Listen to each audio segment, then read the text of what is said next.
Whether you're ordering wings for the game, whipping up a 7-layer dip, or ordering pizza, there's something about football that makes you want to eat. And this football season, Uber Eats has the best deals on game day food. No matter what you're craving, from 2-for-1 pizza to buy one, get one wings, Uber Eats will be dropping new deals each week, all season long. Uber Eats, official on-demand delivery partner of the NFL. Order now. Terms and conditions apply. See app for details. Business taxes. Was stressing about all the time and all the money you spent on your taxes. This is my bill? Now Business Taxes is a TurboTax small business expert who does your taxes for you and offers year-round advice at no additional cost, so you can keep more money in your business. Now this is taxes. Intuit TurboTax. Get an expert now on turbotax.com/business. Only available with TurboTax Live full service. This episode is brought to you by Allstate.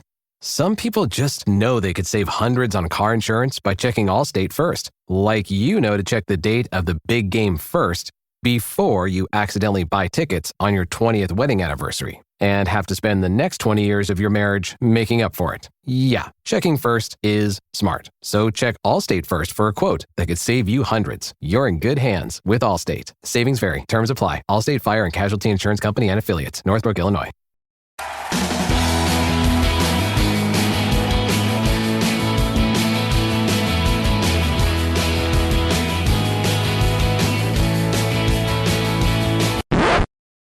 Welcome back to another exciting edition of the Pointless Exercise Podcast. It's time for the long-awaited return of your favorite podcast series ever. We're going to remember this crap with Mike Donahue. Mike, how have you been? Andy, never been better. Nothing like two historic kicks to the crotch to sort of break this little enterprise out of the mothballs. What do you think's better for the early week podcast? The remembering crap or having to talk about the modern day Cubs? Or is it all the same? Is the Cub podcast just us remembering crap in real time? Basically. It is. Especially today. Remembering what happened last week. Yeah, it's all a bunch of crap. But we're not remembering Cub crap today. For no apparent reason. I can't imagine the current events would have caused this. We're going to talk about what we think, at least in our fandom, the worst losses in Chicago Bears history. We've been inspired by events in the last 4 weeks. They are since 1980. So if you have memory of Clyde Turner crouching himself on the goalpost and fumbling the ball out of the end zone, and we don't know that happened, so we can't remember that. Ours starts with in our youth with what still I think it is the most ridiculous ending to a Bear game ever, to a football. It might be the most ridiculous ending to a football game ever. It is, and we've talked about it before when we talked about the Packers. And I was a kid. I don't think you would have. It's one of my earliest memories. Like, I was watching it happen. I would suspect you probably don't because I'm a little bit older than you. But like, I don't. There's no way I remember it happening. But I have seen. I grew up. It's scarred by it. Well, I'm thinking. I mean, I was thinking about it recently when we were rehashing these games in my head. Like, what a horrible thing for me to see is probably only like the 15th Bears game I ever watched in my life. But just for context, for me, I was 8 years old. The Bears I'd become a Bears fan the year before. So I was born in 72. I don't remember the 77 Bears team that went to the playoffs. I had older brothers. They were watching. It didn't really click, I think, until my dad took me to a preseason game in 79. And then I went to a Rams game. So, but as soon as that happened, I was into every single game from the first Packers game in 79, the Vikings game, the Cowboys, the Dolphins. I can tell you so many things about the 79 season. I was absolutely hooked through the heartache of the playoff game against the Eagles, the wild card where Walter Payton, what would have been Walter Payton's longest run from scrimmage, was erased by a bullshit illegal procedure penalty on Brian Bashnagel. Didn't matter. You got all that. Whenever your team makes the playoffs, doesn't matter how fluky or how flawed they are, you have that much more enthusiasm going into the next season. So, you're a kid. You can't wait for the off season to end. Here it is, this Bears team that went to the playoffs the year before. We're playing the Packers, who, of course, more context, were of no consequence. It's not the same Packers team that we think of today. They were just this sort of mustard-colored obstruction up north. And the game was a letdown. It was a bummer of a game. It was, I think, 6-6. So a little bit of letdown for the Bears, but still, let's get on target here. And they go into overtime. You got the any of the play? Anything you want to add to that before we really? Well, I don't know, did we tell anybody when this was? This was the 1980 season opener. Season opener. First game after. That's what. Yeah, I guess I didn't provide that context. So we're waiting all off season. Yeah. This is the first game of the next season after the Bears are gone. That is. So I can remember that. As a kid, I can remember you develop an interest in something, and as a kid, you don't realize that the 1980 Bears are going to suck. You just know that that's your family's favorite team, and football is here, and this is going to be exciting. And then it doesn't take very long for you to be slapped in the face with the reality that your family has saddled you with a shit franchise. I would say even the adults in the room had deluded themselves into being optimistic. The other thing, the Bears had only been to the playoffs twice in the previous 16 years, but of course it was a franchise that never had any kind of any kind of a stretch like that until just now. So there's a little bit of recent scar tissue, but it wasn't like the Cubs. There was a little bit more, inherent pride, but you're right. We didn't know what lay ahead, even though there was some glory in the immediate decade ahead. It's been a bit of a slog since, but I was watching it with my family. I will never forget the look on my dad's face. First of all, they're in overtime, so it's tense, and the Packers line up to kick a field goal. And was it Alan Page or was it Jim Osborne who I think blocked it? But it gets blocked into the arms of the place kicker, our friend Chester Marcol, place kickers in 1980 looked even way more ridiculous than they would today with the single bar. I mean, this was an era of like, Garu Premium, I kick a touchdown, and all kinds of just like European soccer players and oddball, like anything. I mean, not that they're any more than football players now. And by the flukiest of flukes, the blocked kick goes right into this motherfucker's arms, and he managed to run around. And I didn't know what was happening. To this day, I just remember the look on my dad's face because everyone kind of jumps up from the couch, right? Like, what's going? Hey, there's a block, and this craziness is developing here, which is unprecedented. I mean, how often do you see a soccer player take with a single bar around his helmet, pluck a football, and run away from 11 guys that are chasing him? And the look on my dad's face, I swear to this day, it'll never be removed from my memory. It was this incredulity. It was almost like a crime against the gods of football. Like, because everything about it, like he was not a football player. And what is he doing scoring a touchdown? And the game's over. And, it's just the footage is everywhere. It's unmistakable. It was just to watch that. I'm looking at it right now. I can't tell who. You'd be so shocked. This game was not in HD in 1980. It was not. I need an NFL Films copy of it. They at least would be in focus. Good point. You can see Dan Hampton. Right, his second season is jumping. He's towards the back, and he got up pretty high, but the ball was blocked pretty immediately by. And I can't tell. So Jim Osborne would have been, what, 68? 68, and Page was 82 for the Bears. Page was 82 for the Vikings, but he was 82 for the Bears. Okay. That's the other funny thing when you're a kid. Like, I had I became a fan in 1980. I thought like Pete Rose was with the Phillies and Tom Seaver was with the Reds. Like, you don't know about the context. Like, I had no idea about Alan Page's already Hall of Fame career at the Vikings, but he was revered, and he just felt like a badass then, even though he was really at the end of the line. I think it was Page that blocked the kick. Right. So it's the sublime to the ridiculous. So he's kicking. I should know this. Looks like he's He's at about the 24. So that Marcol where were is- the goalposts? Are they at the front No, or the they back? were where they are today. Yeah. Okay, so it's a 34-yard field goal. So it's a chip shot, even for a weird goggle-wearing dope. Gasoline guzzling. And so the Packers are going to win the game. It's a chip shot. Chester's coming out. He's not that great, but he's not bad. And the Bears block it, and you're like, oh, holy shit, they survived. This was a sure loss, and then it bounces right into that. Into his. Did we decide, was he high?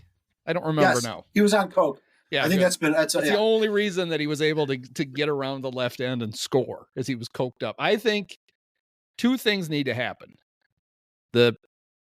Before Mike Ditka dies, and as far as we know, he's still alive, right? We think, is he propped up somewhere doing some kind of they propped up in a casino somewhere, getting paid to drool on himself. Bernie style. The Don Mahowski, Yep. 89. Mikowski stepping over the line. Mm-hmm. That win needs to be reinstated. And I know that this was just a tie. We need a tie for this. We'll call it a tie. Yeah, because you can't assume that. Because Chester's coked up. I mean, I'm sure he's not the only guy on the field who's coked up, but we know 1980. he's coked up. Yeah, honestly, it's probably the Bears may have lost because they just had one or two fewer players coked up than the Packers. That was probably the problem. Neil Armstrong's running around yelling at everybody, "Did you forget to do coke?" Yes. Shit. You guys even want to win?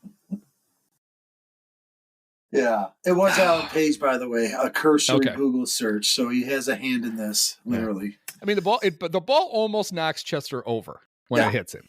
Yeah. Right in the and I gotta give him credit. He gets it in the outside arm, he looks like a little running back. He did. This is Nick Madrigal basically running for a touchdown.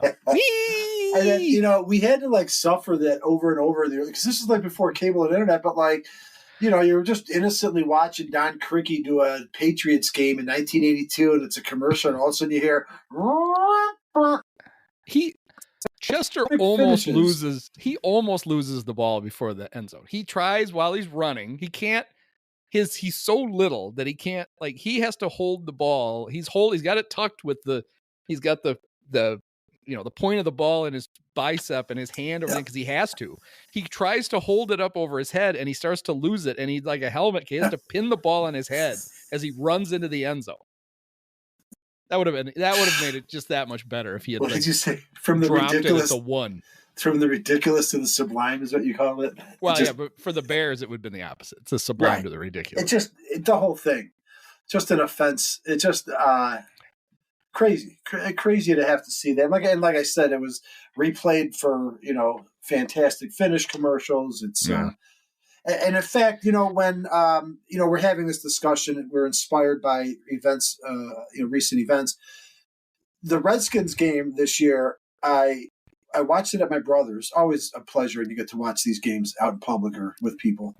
But when I was leaving, we're stunned at the end of the game. That the Chester Marcol I brought it up because it felt similar in that. It actually felt similar in that respect, where it's just the fuck? How the hell did that game end like that? So, Chester Marcol lives. This episode is brought to you by Love Hurts. Kiwi Kwan has had quite a career, from childhood roles in Indiana Jones and the Temple of Doom and The Goonies to a recent Academy Award win for Everything Everywhere All at Once. But now Ki finally stars as a leading man in the film Love Hurts. Love Hurts is the perfect date night movie with its mix of over-the-top action, comedy, and a ton of heart. Love Hurts, only at theaters February 7th. This episode is brought to you by Allstate. Some people just know they could save hundreds on car insurance by checking Allstate first, like to check the date of the big game first before you accidentally buy tickets on your 20th wedding anniversary and have to spend the next 20 years of your marriage making up for it. Yeah, checking first is smart. So check Allstate first for a quote that could save you hundreds. You're in good hands with Allstate. Savings vary. Terms apply. Allstate Fire and Casualty Insurance Company and Affiliates. Northbrook, Illinois. Yeah, so Chester, how was that scored? A fumble return? What is it blocked? I don't know. What would kick it be? Return? You got to account for the yard somehow. What did Chester get? Kick return? A kick return. No, That's a great question. He's not on here anywhere. He's just. Well, what does it say? Blocked field. Chester Marcol 25-yard blocked field goal return. Blocked field goal 25 return. yards. So he was at the 15, not the 24. Okay. Ugh. He had made a 41 and a 46-yarder. Bob Thomas had made. Bob did not miss. Of course, that's because he didn't have an extra point to kick. Right. He usually missed extra points. Yeah. Yes. Bob made a 42-yarder and a 34-yarder. It was Mike Phipps' game. Well, because he only threw 3 interceptions. Good job, Mike. He was only his game because he would happen to be the last man standing as the quarterback in the playoff game the year before. But yeah, we were in the heart of Vince Phipps-Alini here. Now it was an ignominious start to the to the season for the Bears, who went 7-9. If they, you win that game, you go 500. Yeah. So that was quite an intro, early in our fandom. To have that one. So we were talking about, when you're because we're going to jump ahead now, cool number of years. But my first memory, I've talked about it, is the Bob Avellini fucking up a game in the Kingdome. 84. Yep. And my sister sent me a video on Sunday night of this kid. It's a kid sitting on the couch in his little Caleb Williams jersey, and he's watching. He's all excited. The Bears, Cairo Santos is going to make a field goal and beat the Packers. And the ball gets kicked, and the kid doesn't realize what happened. Like, he doesn't know. And you finally hear his dad in the background go, "They blocked it. The Bears lost." Yeah. And he just throws a fit, just screaming and yelling. She's like, she goes, "This was you." Like, nice. To be fair to that kid, the angle that Fox had on that, I didn't know I didn't know where the ball went. I didn't know it either. I heard Burkhart say it was blocked, but it didn't register because it didn't. I didn't. Really see it looked visually to see if maybe the ball was somehow miraculously going to be creeping over the. It almost did. It feels like. Yeah, he only got a little bit of it. Oh, Cairo, we get cursed by Tom Brady saying over and over again that he's a great kicker. He must have said it 4 times. Oh, he's a great kicker. There's a guy from one of the Ringer podcasts who did an impression of Tom Brady that is just hilarious. Good. I look that up. He just yells. He talks just a little bit too loud. Okay. When he's announcing, and everything's great. Oh, that's a terrible play, but he's a great quarterback, KB. Oh, but you can't make that pass. But he's really a very good player. It's like, Tom, knock it off. Buddy. I know he's a robot man. He deserves a little bit of grace because it's early in his career. I didn't think he was that bad, actually. No, I didn't think he was. Yeah, actually, because we have a good quarterback, so it's kind of felt good that when he was making plays to have Brady kind of there to acknowledge it. But I didn't think he was. I thought he was pretty solid. He wasn't the real test. Completely robotic. The real test for Caleb will come late in the season when they're on Monday Night Football and Troy gets to do it because Troy has been so disgusted by Bears quarterback play his entire life that about time. It will be nice if he actually gets to see a Bear quarterback play well. I think Troy will be excited if that happens. Yeah. I do like the fact, Troy, everybody's talking about Tom. I don't know how long Tom's going to do this. That to me would be the issue. I don't think he's in this for 10 years. Okay. Troy used to suck, and now he's really good. It took him a while. But Troy was first. He was awkward. Then he would do the thing. I used to love to make fun of it. Anytime they put a graphic on the screen, he would read it verbatim. Yeah, like Troy, we can see this too. You don't have to read it to us. Right. And then I don't know. He's been good for a while, and then all of a sudden, one year he just showed up and he was like, "No, I figured this out. I'm good at this now." And mostly it's because where Tom is going out of his way to try to be positive, Troy has decided, "Fuck it, I don't need to do that." If something good happens, I'll tell you it's good. But if it doesn't, I'm going to tell you that it sucks. Well, that's how you're supposed to do it. That's the job. I think viewers deserve that. That's what fans deserve is they're watching it. They don't need to be insulted. Yeah.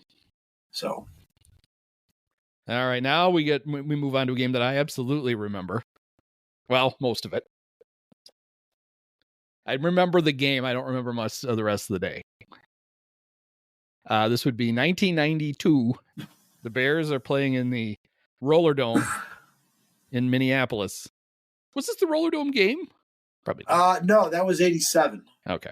Oh, that was early. Ditka went roller dome early. Yeah, he went roller. Because that was like the first time I ever saw roller blades. I was like, what is that? What is he wearing there? Oh, you remember that whole? It was a WLS TV logo, like a Brad Palmer, Mark Giangreco news bit that.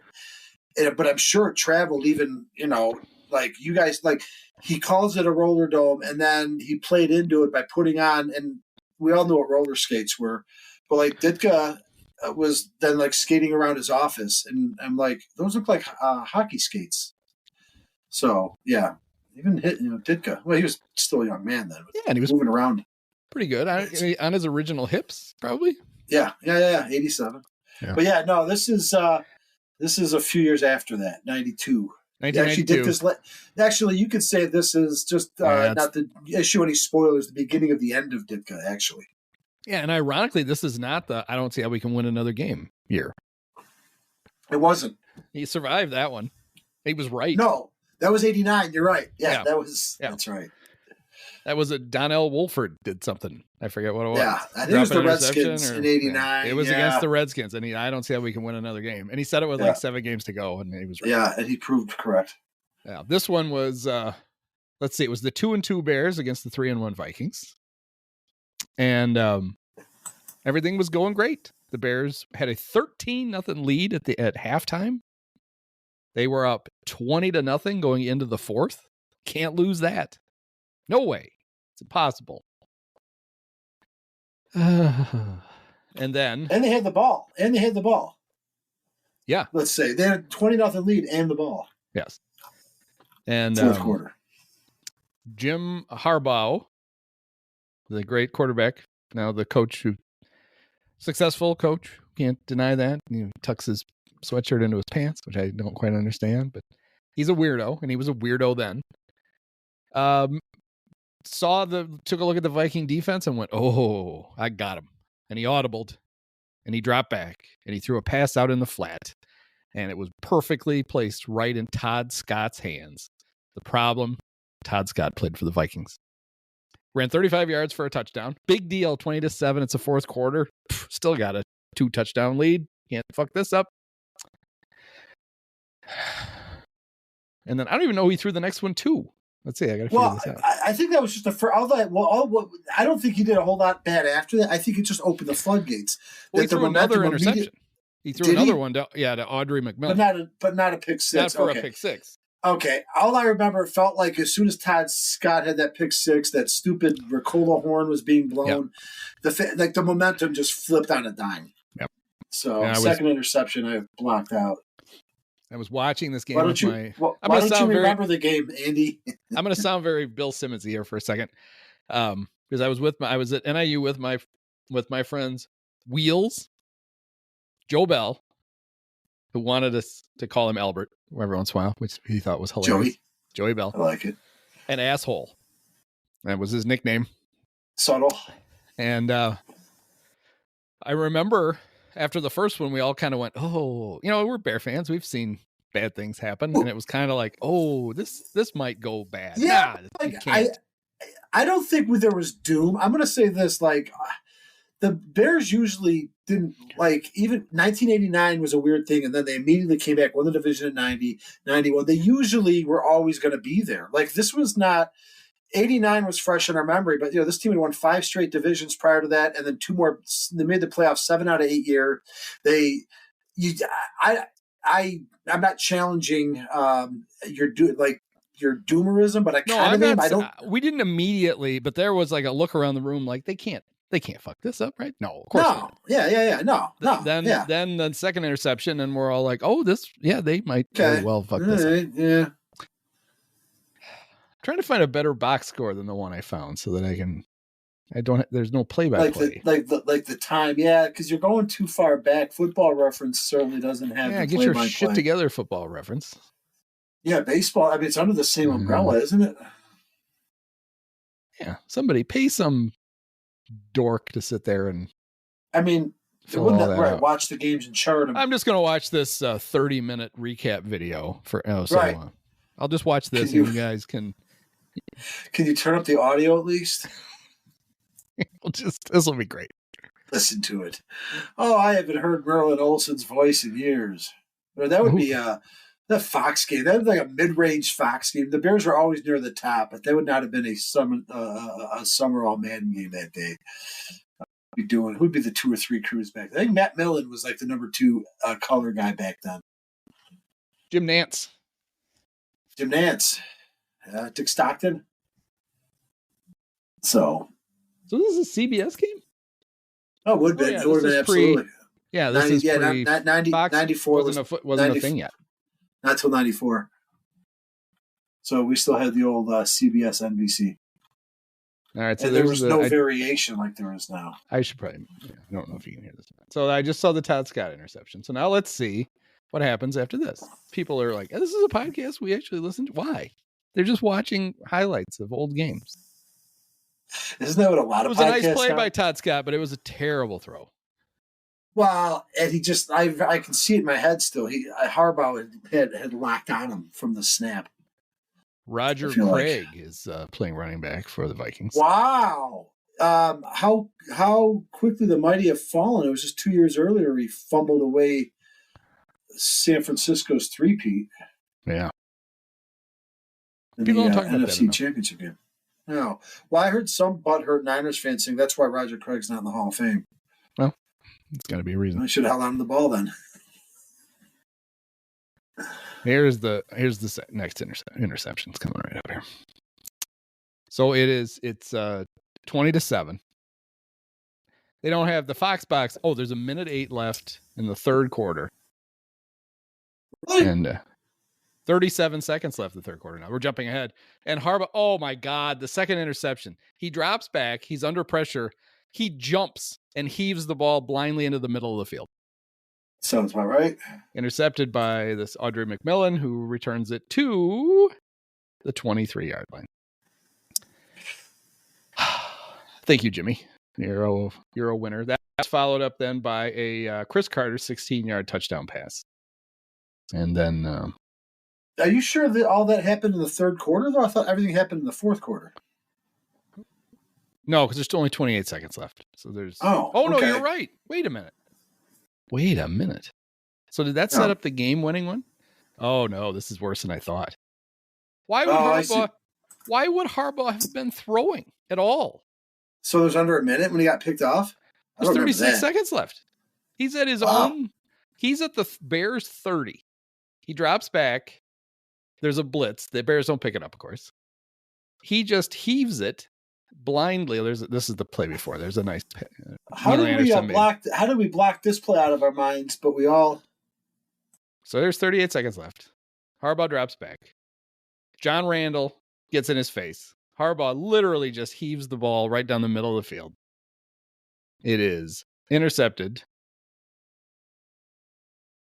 Taken down. I'm very confused. All right, I'm going to interrupt myself. I don't know what the fuck I was doing when I saw the minute whatever and the 38 seconds. All this happened in the middle of the fourth quarter. All the Harbaugh interception stuff. So I'm not 100% sure what I saw. Maybe I had a vision or too much peyote before the podcast. So I'm actually going to cut out a little bit where we were completely befuddled by more befuddled than you just heard by the time thing. So don't worry about any of that. Harbaugh fucked it up, but he did not throw an interception with like 38 seconds to go in the game. But what he did do later was the Bears had the ball with a chance to salt it away.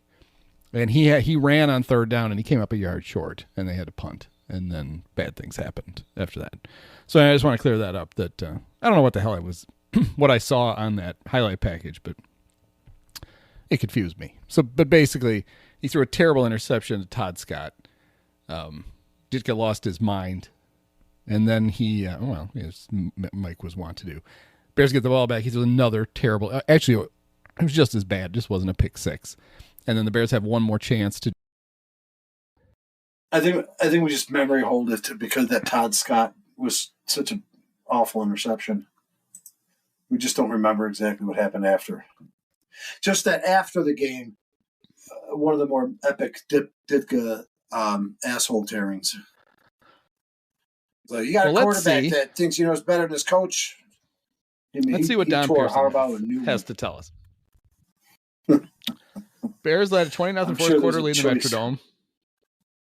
Harbaugh, who played almost perfectly at that point, changed it, Ditka called first down play at line of scrimmage. Quarterback's only audible of the game was intercepted by Todd Scott, who ran it for a touchdown. Yeah. Ditka. I'll just say this. If it happens again, there'll be changes made, and they will be definite, and they will be permanent. I'm not going to put 47 players' futures in the hands of one player who thinks he knows more than I do. So after Scott's interception with 14:03 to go, the Bears managed 2 first downs. Minnesota's offense, which had sputtered and committed 4 turnovers, caught fire against Chicago defense. It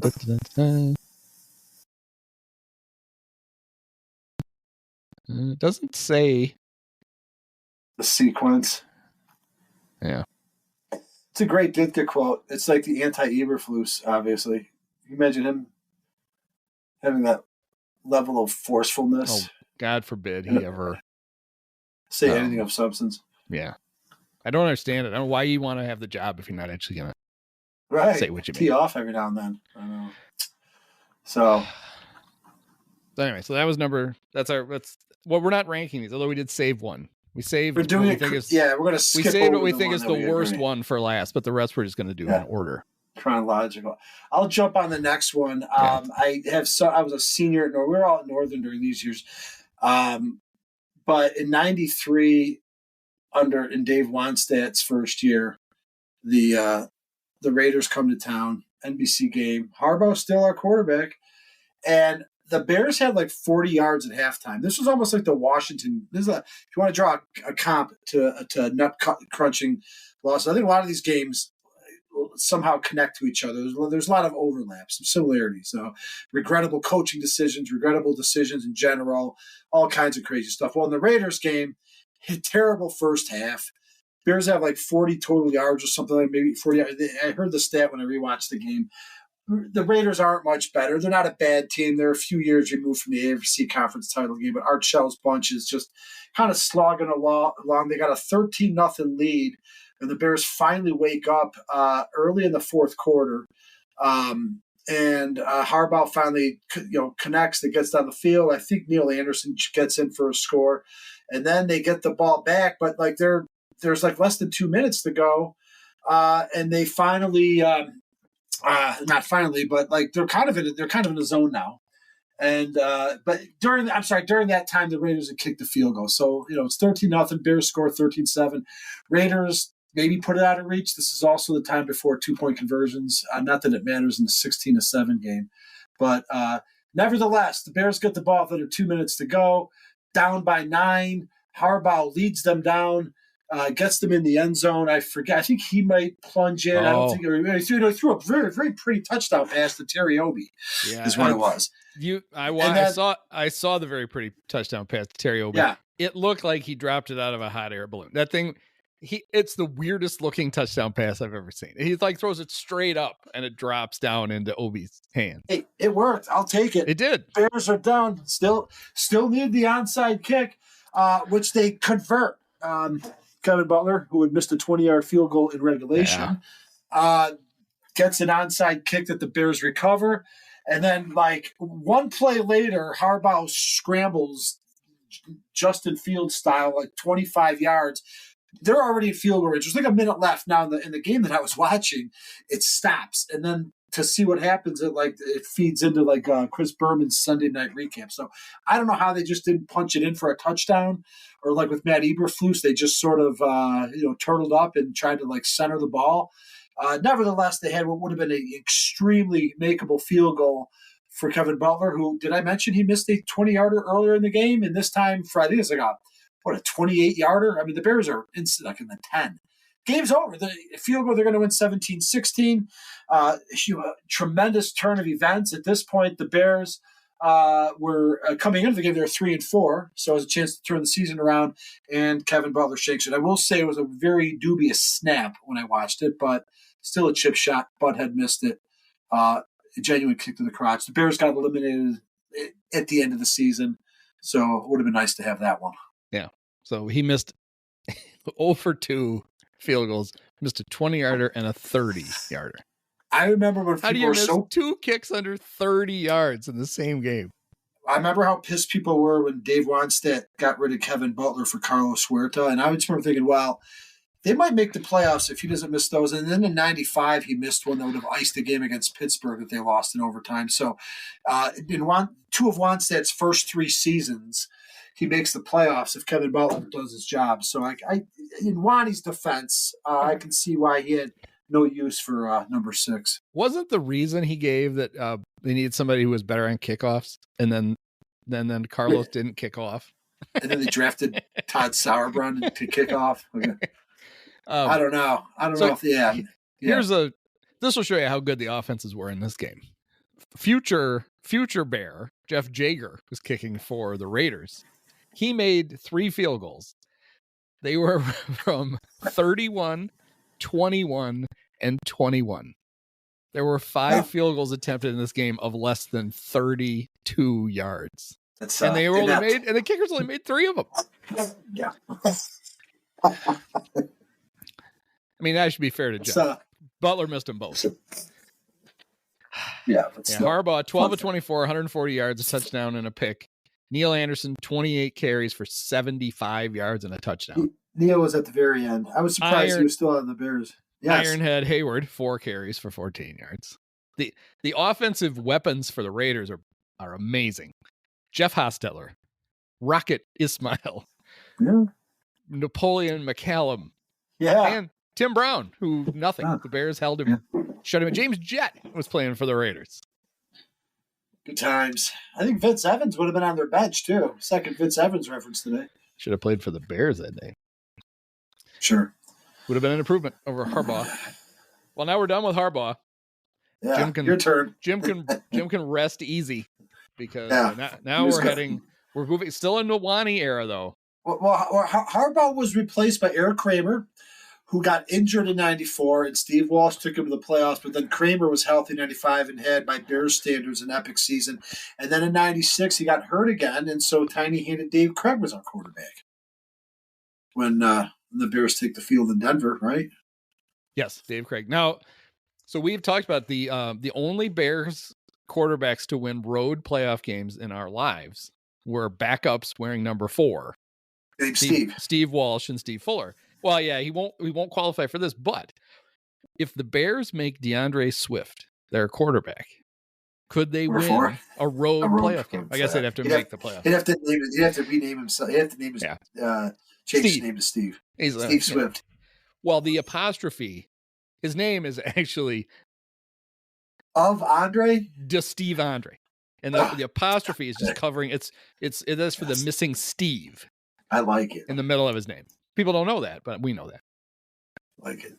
So the Bears are the 4 and 5 Bears are off to Mile High Stadium to face Mike Shanahan and the 8-1 John Elway led Broncos.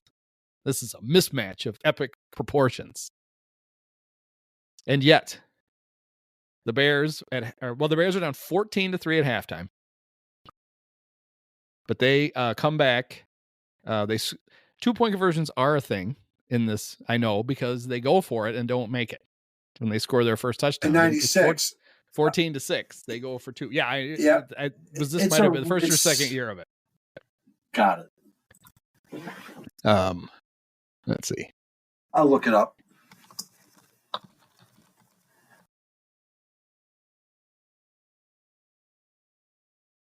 Yeah, so Dave Craig, an 11-yard touchdown pass to Curtis Conway to make it 14-6.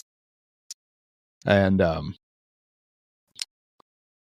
this is in the third quarter. They go for 2. They don't make it. But old Wanny, he's got a trick up his sleeve. Todd Sauerbrunn is kicking off. Onside kick. Bears get it. Oh. Ha-ha. Up yours, Shanny.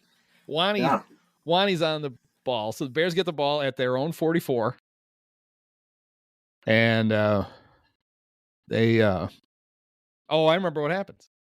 They move it pretty well. Craig for 8 yards to Tony Carter. Rashawn Salam for 3. Michael Timpson for 19 yards, tackled by Bill Romanowski. I wonder if Bill spit on him. Salam for 8 yards. Dave Craig, pass over the middle of Tony Carter for 2 yards. The Bears are at the Broncos 11-yard line. Give it to Rashawn. Fumbles. Loses the ball. Tyrone Braxton. However, I did watch a little bit I watched the highlights of this game. The refs blew the call. Rashawn had the ball. The ground caused the fumble. Should not. His reputation preceded him. So in the days before instant replay, your reputation could hurt you, maybe. Yep. That was, I remember, was this the year he reported to camp and he had lost 10 pounds and Steve Rosenblum's joke was, I didn't realize the football weighed 10 pounds. It's actually pretty funny. So the Bears are down. Let's see. Oh, that Curtis Conway touchdown that we just talked about was an incredible catch. If you get a chance to watch the highlights of this game. Okay. Conway, right. it's a great catch. And then the Bears get the onside kick and Rashawn fumbles. The Bears get the ball back at the very end of the game. Mm-hmm. Down. What are they down? 17-12, right? Or no? It was 14-12 earlier. Right? Yeah, it's 17-12 now at the end of the game. Let's see. Did the Bears? Yeah. Oh, Jeff Jager kicking for the Bears. Yep, in '96 he was. Sure was. So he kicks. So he kicks a field goal. He kicks a field goal to make it 17-12. And now the Bears have the ball at the end of the game, and they get the ball on their own 20 with 2:56 to go. Tiny hand Dave Craig comes out. The ultra back is now playing running back. Rashawn has not touched the ball since he fumbled. Oh, let's see. Ultra back for 3 yards. Craig finds Tony Carter for 6. Tony Carter runs for no gain. Dave Craig runs for a yard. I'm sure it was a quarterback draw because why wouldn't it be? But then 21 yards to Bobby Ingram. Incompletion, 8-yard carry for Raymont. And that sets up 3rd and 2. Dave Craig runs it up the middle for 2 yards. First down. Wanny calls timeout. Craig incomplete for Michael Timpson. Then he finds Conway for 14 yards. Then he finds Raymond for 7 yards. Incomplete for Timpson. Stop throwing at Michael Timpson. Right. He was a buster. But actually, no, this turns out fine. An incomplete pass intended for Michael Timpson. Pass interference on Randy Hilliard in the end zone. So the Bears have the ball 1st and goal on the 1. Score a touchdown, you're going to win the game. As we know from the modern day Bears, there is no worse place for the Bears to have the ball than on the opponent 1-yard line. There's nothing they can do when they get that close. First down, they give it to Raymont. Loses a yard. Bears call timeout. Second down, give it to it's a sweep to Raymont. Always good to run sweeps at the goal line. Loses 2 yards. So at least now they've given themselves room. This is all by design. They're not up against they got, what is it? 3rd and goal from the 4 now. Yep. And then the play that in my mind, I thought ended the game. I was wrong. There was one after. It wasn't the last play of the game. The penultimate play. When you get a chance to run a pass pattern with one of your defensive tackles, you have to do it. Oh yeah. Craig rolls to his left, finds Jim Flanagan at the goal line, not in the end zone. Jim's not even in the end zone. There's a chance even if he catches it, he doesn't score. Bounces off of him, incomplete. 4th down. They finally decide to throw to a wide receiver. They throw to Curtis Conway. It is defended by Tyrone Braxton. Knocked away. The Bears lose. 4 cracks from inside the 4. They were 1st and goal at the 1. They lost 3 yards and didn't score. And they lose the game. And so they were 4 and 5. All these games are like in the middle of the season. It just feels like, not that any of these teams are that good, but it's like, what a pivot.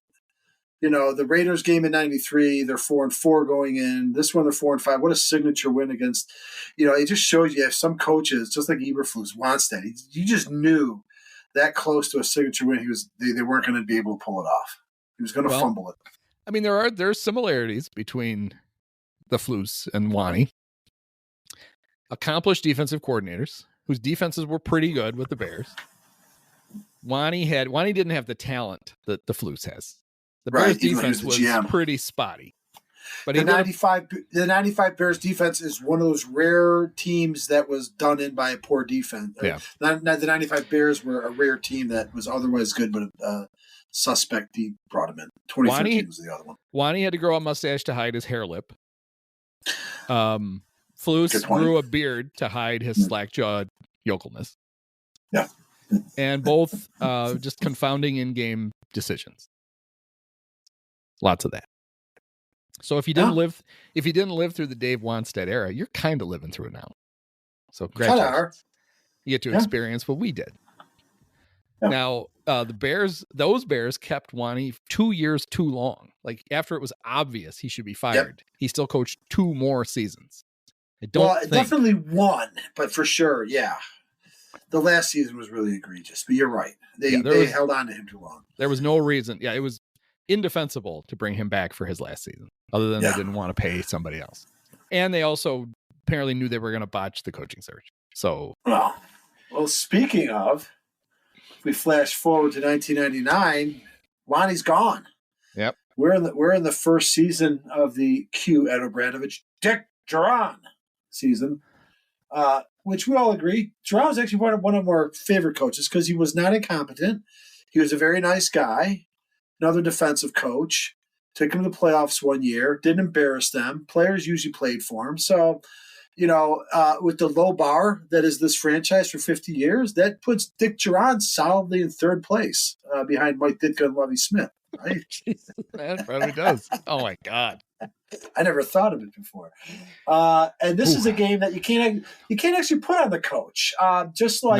So some of these games, there are questionable coaching decisions that you're like, God, if he didn't have done that, it would have come down to that. I'm referring to a game in 1999. Another one. This point in the season, the Bears come in 4-5. They're facing the 5-4 Vikings with Jeff George at quarterback. And the Vikings the year before had gone 15-1 and set all kinds of offensive records before hilariously blowing a chance for their Super Bowl.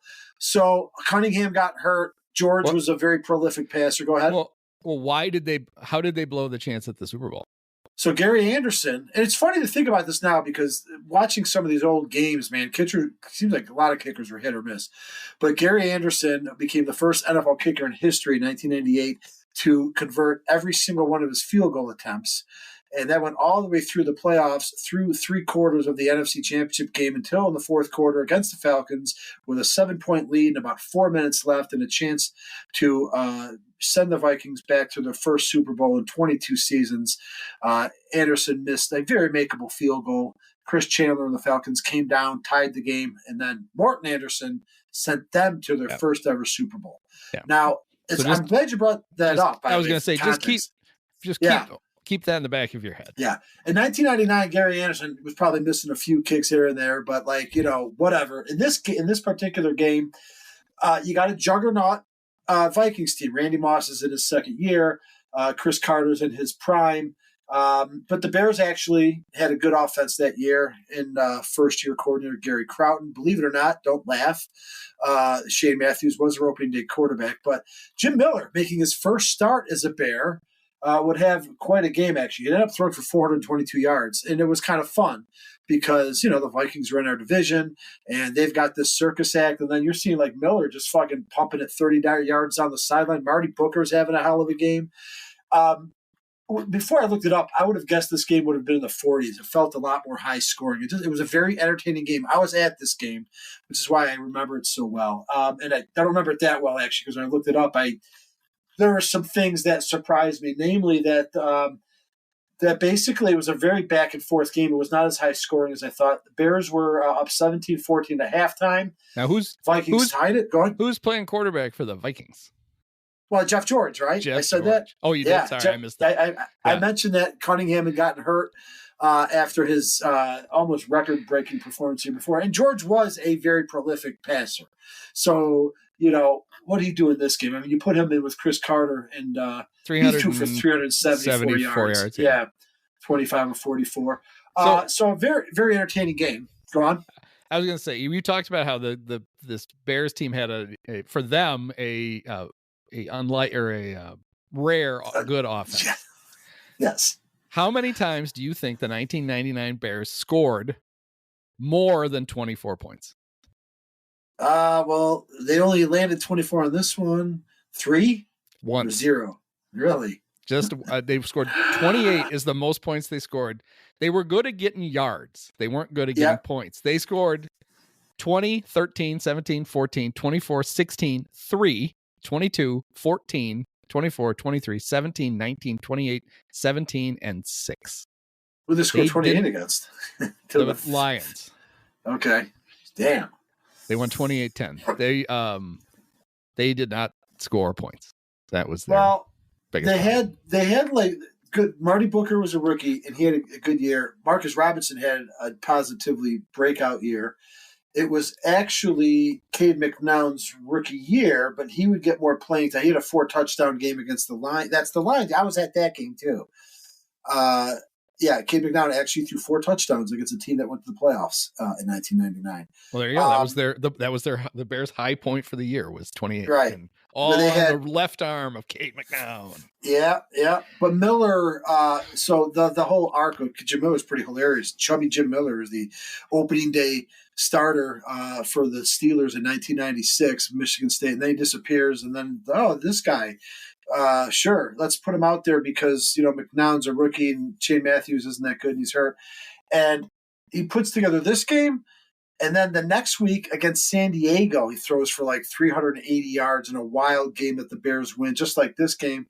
And then right after that, he gets popped for HGH or whatever. Right. This game against the Vikings is his first Bears start ever. Yeah, I mentioned that. Yeah. Oh, I'm telling all the things you did. He came off the bench to help them beat the Packers the week before.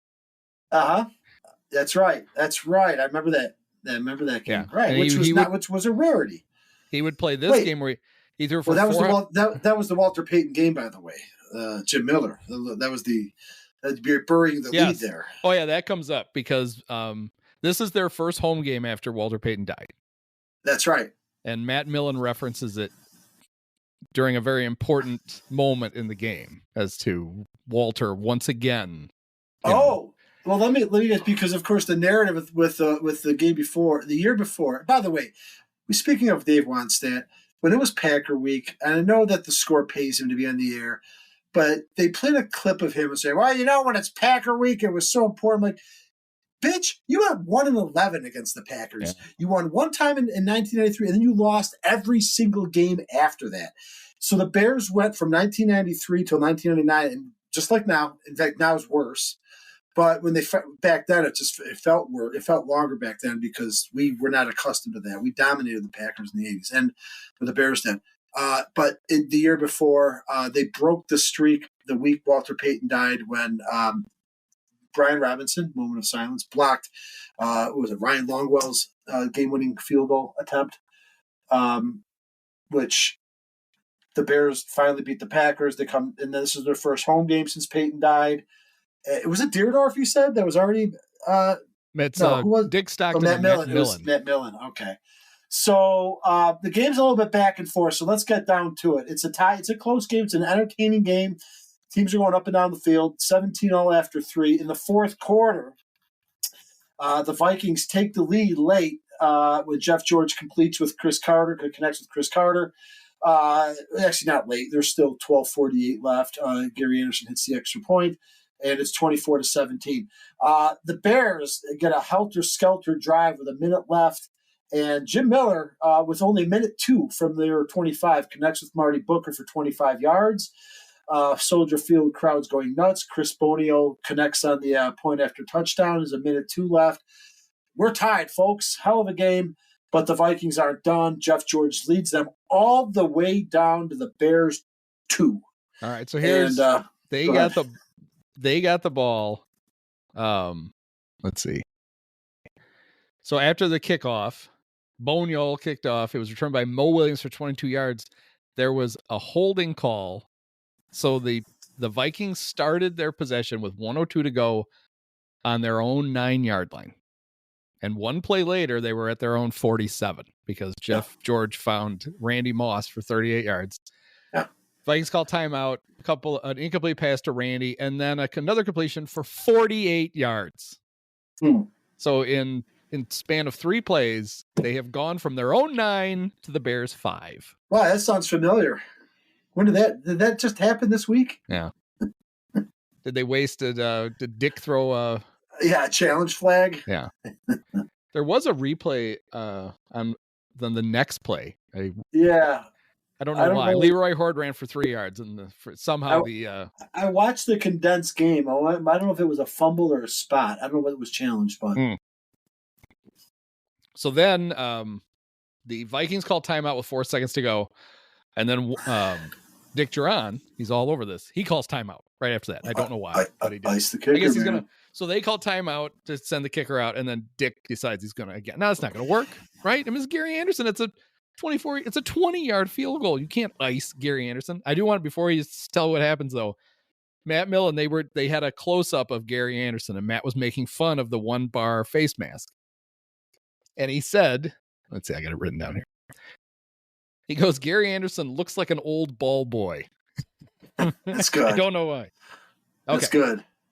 Oh, and right before the kick, this is what's got to be Fox. They show yes, it'd be Fox. They show the Bears have a 34 flag flying. Yep.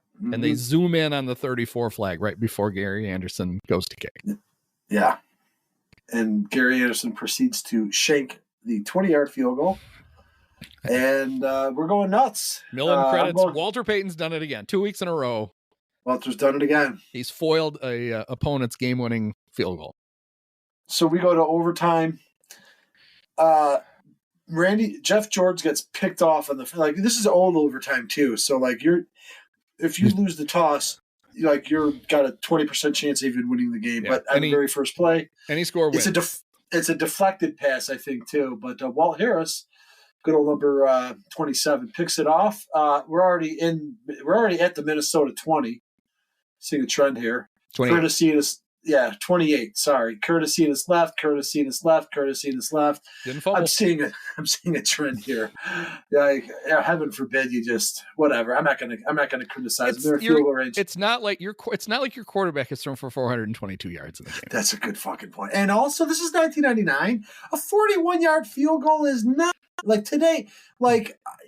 We're criticizing Eberflus, rightly so, because he had an opportunity to get even closer. But even that is typically makeable, a 46-yarder. But 1999, a 41 is it's a little bit. You could have been a little bit. You had plenty of time. Well, and you have Chris Bonial. And so Bonial, of course, must have confused the ghost of Walter Payton because he also misses his field goal, 41 yards. And maybe Walter thought he was still a Cowboy, and he was like, "Oh, no, right. Oh shit, he plays for the Bears now. I should have let him make it." And then, given a second opportunity, Gary Anderson converts. So, very heartbreaking loss. 38-yarder in overtime. Bears had a chance to go to 5-5. They might actually pull off an improbable. They would have stayed in the hunt for another week longer if they'd used that terminology in 1999. But instead, real kick to the crotch. They had some chances to win that game, and all for naught. The Bears' first 2 touchdowns in this game were a 77-yard touchdown pass from Jim Miller to Marcus Robinson and a 56-yard touchdown pass from Jim Miller to Marty Booker. And then he threw in a 25-yarder to Marty later. It was incredible. Miller was fun for those 2 games when he was high as a kite on whatever performance-enhancing drug he was on. Yeah. So he had a great game the next week again. San Diego. Then he had a solid game, and then he was suspended. Yeah, okay. And that was pretty much. He would come back, right? He would because he was there in 2001. It was kind of And so in Matthews, somehow they dragged those guys along. Only McNown was gone, oddly enough. Well, Shane Matthews left and came back, right? Well, he was on the team in '96, and then on the practice squad all year. And then he played in the last game of that season. He came back in '99 with Tehran. And he was he was the quarterback for the James Allen Hail Mary in 01. That was when Miller was hurt. Miller was really the quarterback in 01. And then, pretty much gone for good after 02. Sadly, and speaking of low bars, probably one of the top quarterbacks that we've had Yeah. Butler, Fields, Kramer, Miller, Trubisky's actually probably in there. Anyway. Well, now speaking of great quarterbacks, the next game is one of the best quarterback matchups the NFL has ever seen. This would be the 2011. The Bears are going back to Denver, where only bad things happen to them. We're skipping another decade. Good. And the quarterback matchup is Tim Tebow and Caleb Haney. Jay Cutler's regular season return. I don't know, had he been back? I know the very first preseason game that he ever played for the Bears was at Mile High, and he got booed so loud that the Bears, they couldn't hear the snap. It's a preseason game, and they were booing Jay so loud that they couldn't hear the snap. And he had already done something for Denver in his first 3 seasons that he had never done for the Bears. And there was 4,000. Yeah. Yep. My notes on this one are 2 pages. This game would. I know we're not like ranking right now, but I'm gonna tell you now, this game's probably the top 5 for me regular season. This is a terrible loss. This is just unbelievable, gut wrenching, because so many bad things have to happen for the Bears to lose this game, and they managed to do it. And it has Tebow involved, which made it so much worse. At one point in the fourth quarter, Tim Tebow completed 10 consecutive passes.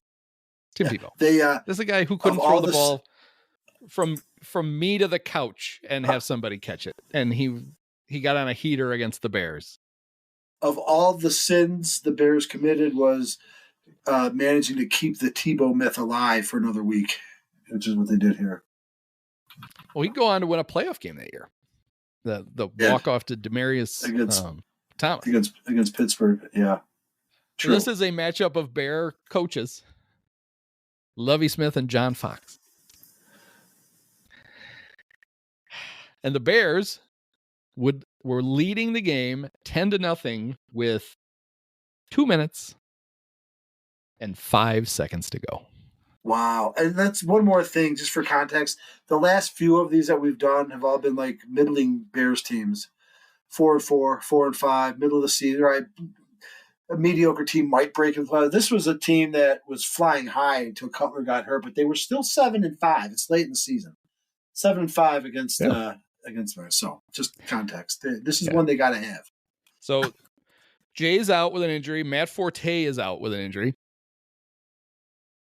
So you got Caleb. So he's what? He's just a few months removed from, he's about 12 months, 10, 11 months removed from championship game. Shitting his pants on the field in the NFC championship game. And played better than Jonathan Quinn. Actually, what are the 2 things he's most remembered for? Throwing the interception to B.J. Raji and shaving his mustache between the end of the game and the press conference. He had this creepy little mustache, and he shaved it before the press conference. Well, and I just want to say in his defense, he wasn't as bad as Jonathan Quinn. No, he was not. He was sadly, he was their best option. Jonathan Quinn's the one that had shit running down his leg. Yeah. So Marion Barber III is filling in and playing very well.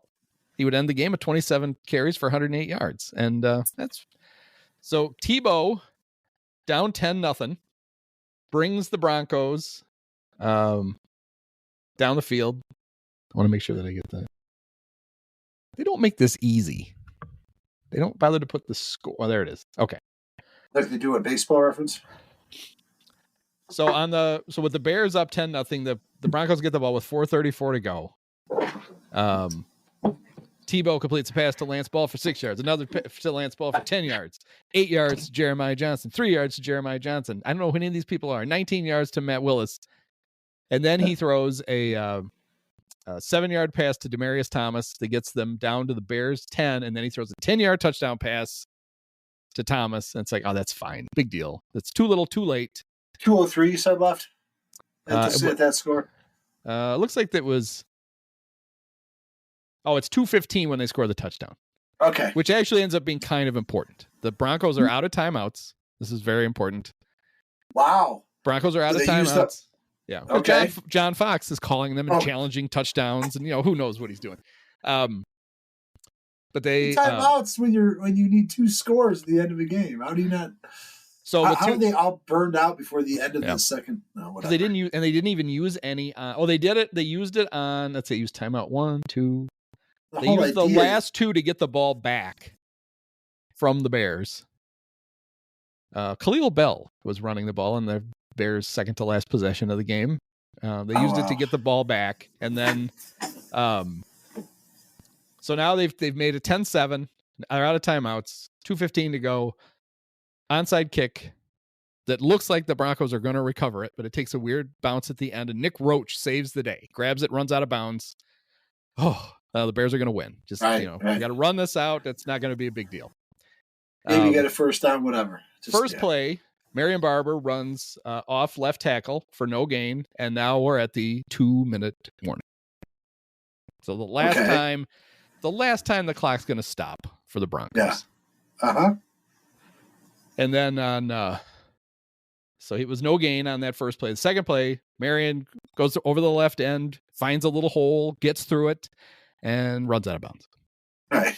So third down starts with about a minute, 49 left, probably. Yeah, so 1:55 when the Bears are about to run the next play on 3rd and 5. And they run it. They run it. Right? They run it up the middle for a yard. So it's gonna be about a minute. So now they're gonna punt from the Bronco 45. Because they're on the Bronco. There's an outside kick. Right. They're on their side of the field. And it's hey Lovey, maybe just go for it. I mean, it's Tim Tebow. He's as likely to go 70 yards as he is to go 40 or to go 55. You might as well take the shot to win it. That's how I felt about last Sunday. Yeah. Instead, the Bears take a delay game to give Adam Podlesh some more room for the punt, and it's a good one. He punts it down to the it's not that great. Well, it is. He punts it to the 11, but it is returned to the 20 by Quan Cosby, one of Bill Cosby's kids. Okay, sure. So it's all right. There's 50 seconds. There's 56 seconds left. No Tebow, timeouts, and it's Tebow. Right. Yeah. Tebow has the ball in his own 20. What the fuck is he going to do to hurt you from here? Nothing. It's Tyreek Stevenson, if he was in the game, would have been just yelling at the crowd, jumping up and down, not paying attention. The game's over. Popcorn. Yeah. The very first play, I saw this and I cringed, is a short pass to Eric Decker. Peanut Tillman runs up to tackle him, misses him. Decker gets out of bounds. It looked for all the world like Peanut was going to tackle him in bounds. That's going to cost him another 20 seconds or so. Nope, he gets out of bounds. Then Tebow, another completed pass to Lance Ball for 11 yards. Now they're at the 40. He spikes the ball, maybe to stop the clock. Maybe he was trying to throw it down the field and he's Tim Tebow and it only went a yard. But anyway, it's incomplete. 30 seconds to go. Ball still on the Bronco 40. 19-yard pass to Matt Willis. Then Demaryius Thomas is open and Tebow misses him. So it's like, he dodged a bullet there. Right. Another incomplete pass. And then Tebow runs for no gain. So now there is 8 seconds left. Oh, he ran for no gain. Why did I forget what they did? He ran out of bounds somehow. Yeah, he was going to throw his. He did. He ran out of bounds, stopped the clock. So Prater's got a kick from the wide hash. Yeah. So it's a 59-yard field goal attempt for Matt Prater. Prater. And of course, they showed on the broadcast, on the CBS broadcast, him kicking a pregame kick, which I love. I love when they show the pregame kicks. Right. He easily makes a 70-yarder in pregame. It's mile high. And then he kicks his 59-yarder, and he also easily makes that. He would have been good from 70. He boots it through. And we're off to overtime. Well, actually, they do have to kick off. They kick off to Devin. He runs it back 25 yards. But half. Caleb Hady's a quarterback. They're not going to do anything. They're doomed. Bears win the toss. Take the ball. Should have morning wegged it. Give it back to Timmy. But he's hot. He can't. 10 in a row, baby. Caleb to Johnny Knox for 18 yards. Wow. Good start. Caleb to Roy Williams for 5. All the stars. Wow. Caleb to Marion Barber for 16. Now the Bears are at the Bronco. They're at the Bronco 41. They're where the Broncos were. Little who's the Bears kicker? It was Robbie. Oh yeah, Robbie. This is 59 yards for Robbie. That's no problem. Well, Good. 59. Hey, Lovey, send him out. Let him kick it. Then they an incomplete pass for Kellen Davis. The Bears call timeout. Give the ball. Now it's still on the 41. They give the ball to Marion Barber, 3 yards. He's now at the 38. 3rd and 7. Lovey is, hey, we're probably in field goal range. Let's just run it. 3rd and 7 from the 38, and they call a run play. Marion Barber goes for 5 yards, fumbles. Ooh. Oh, I forgot that he fumbled. Recovered, forced by Wesley Woodward, recovered by Elvis Doomerville, tackled by Marion Barber III. So at least he got a tackle.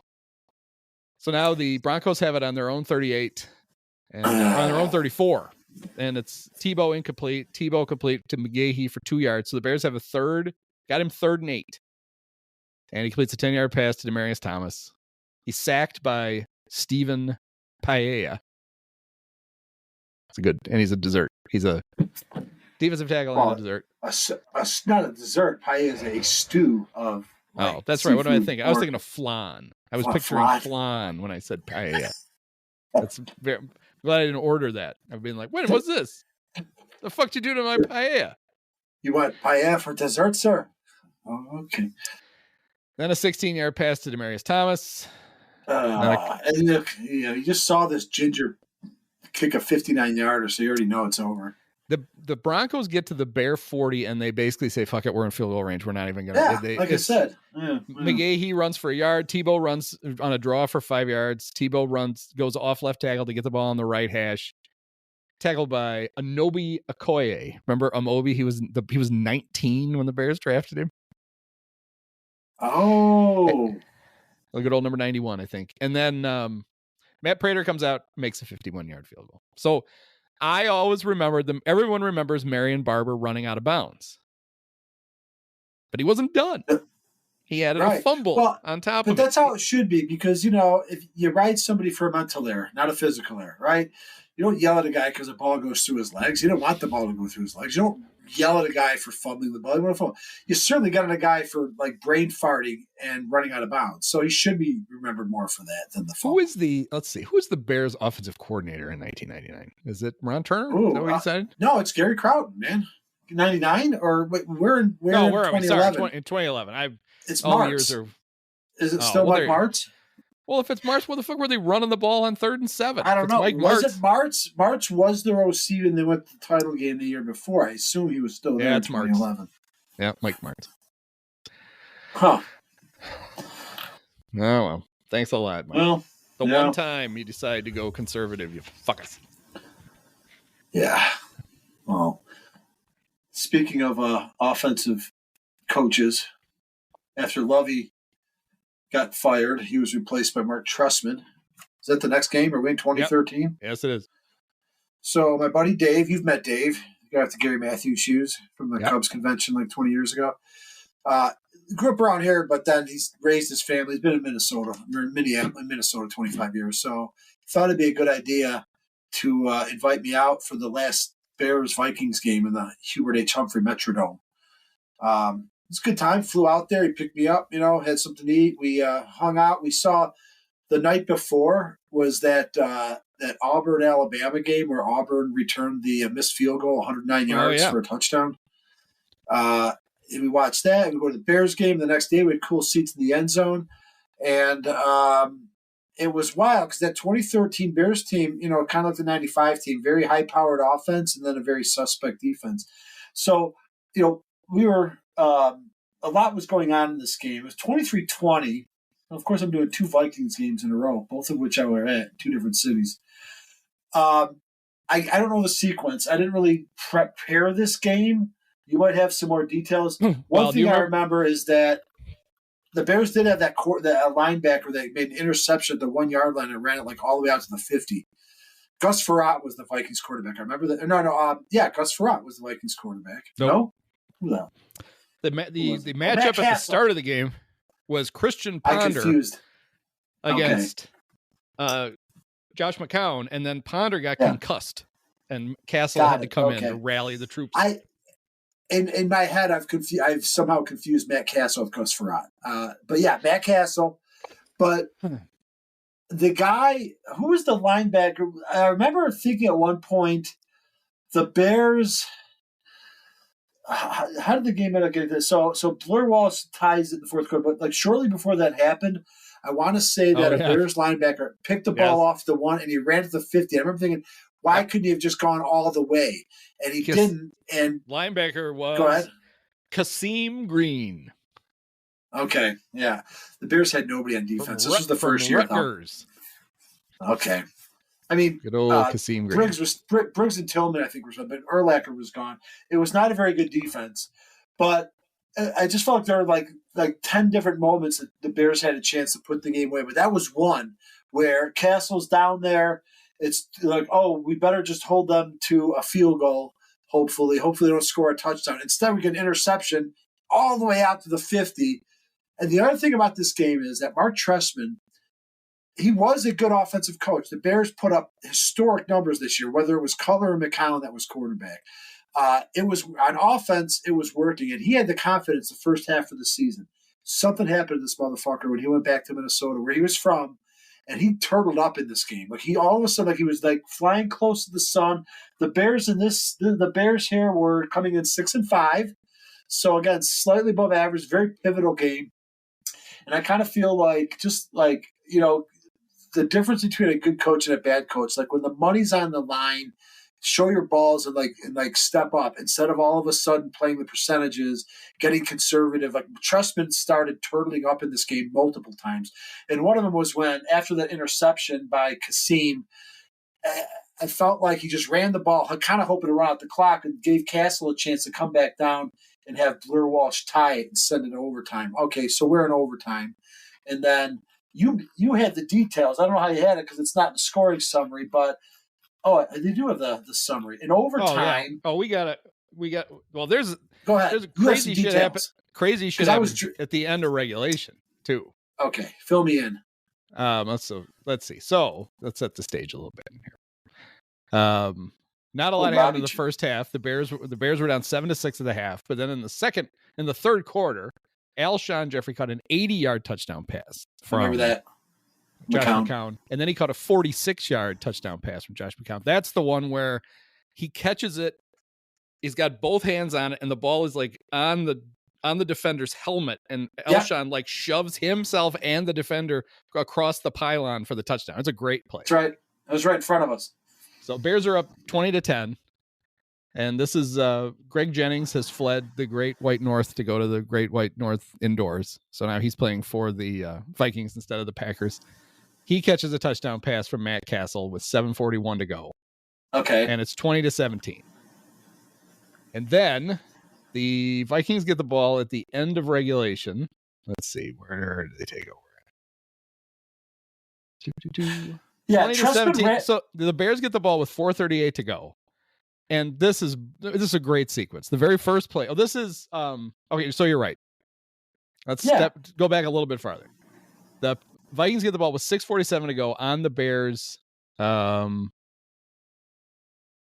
Long fumbled. How'd that happen? The Bears ran a pass play to Kyle Long. He caught it. He lost a yard. He fumbled. It's recovered by Marvin Mitchell at the Bears 18. They're up by 3 points.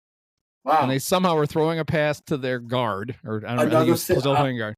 Jesus Christ, these guys. Another thing that have in common with these games is like a totally pointless play to a lineman. Okay, so now all is lost, right? The Bears are only up 3. The Vikings have the ball at the 18. Adrian Peterson's having a good game. Adrian goes 4 yards, but then Castle incomplete to Cordarrelle Patterson. God, that guy's been around forever. Then completes a pass to Chase Ford. So now it is they get a first down there's a penalty on Jonathan Bostic for taunting.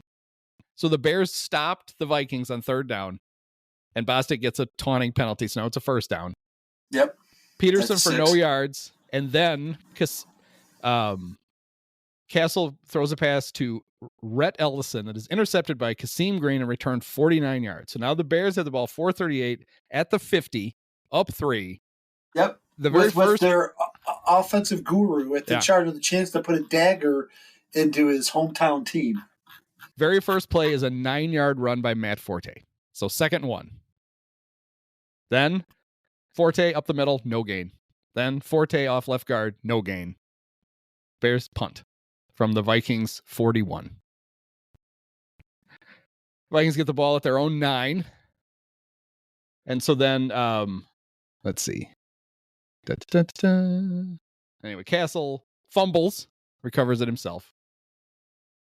Then he completes a pass to Adrian Peterson for 2 yards. Incomplete. Then a 20-yard pass to Jerome Simpson. Throws a little flare pass to Adrian Peterson, who loses 2 yards. Vikings have to call timeout. Deep over the middle to Jerome Simpson for 24 more. The Bears can't stop Jerome Simpson, whoever that is. 17 yards to John Carlson. 21 yards to Jarius Wright. Replay assistant challenges the completion, but then says it was good. Castle,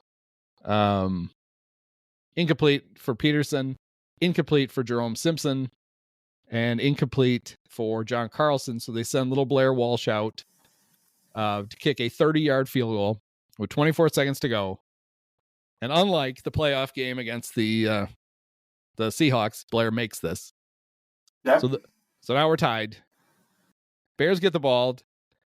We kick off at 24 seconds. Devin returns it 57 yards. Yep, it gives us a chance to win. He brings it out from the end zone. So a 57-yard return. The Bears have the ball at the 50. So he was 7 yards deep. He brought it out. Yeah. McCown gets sacked, but it's for 0 yards.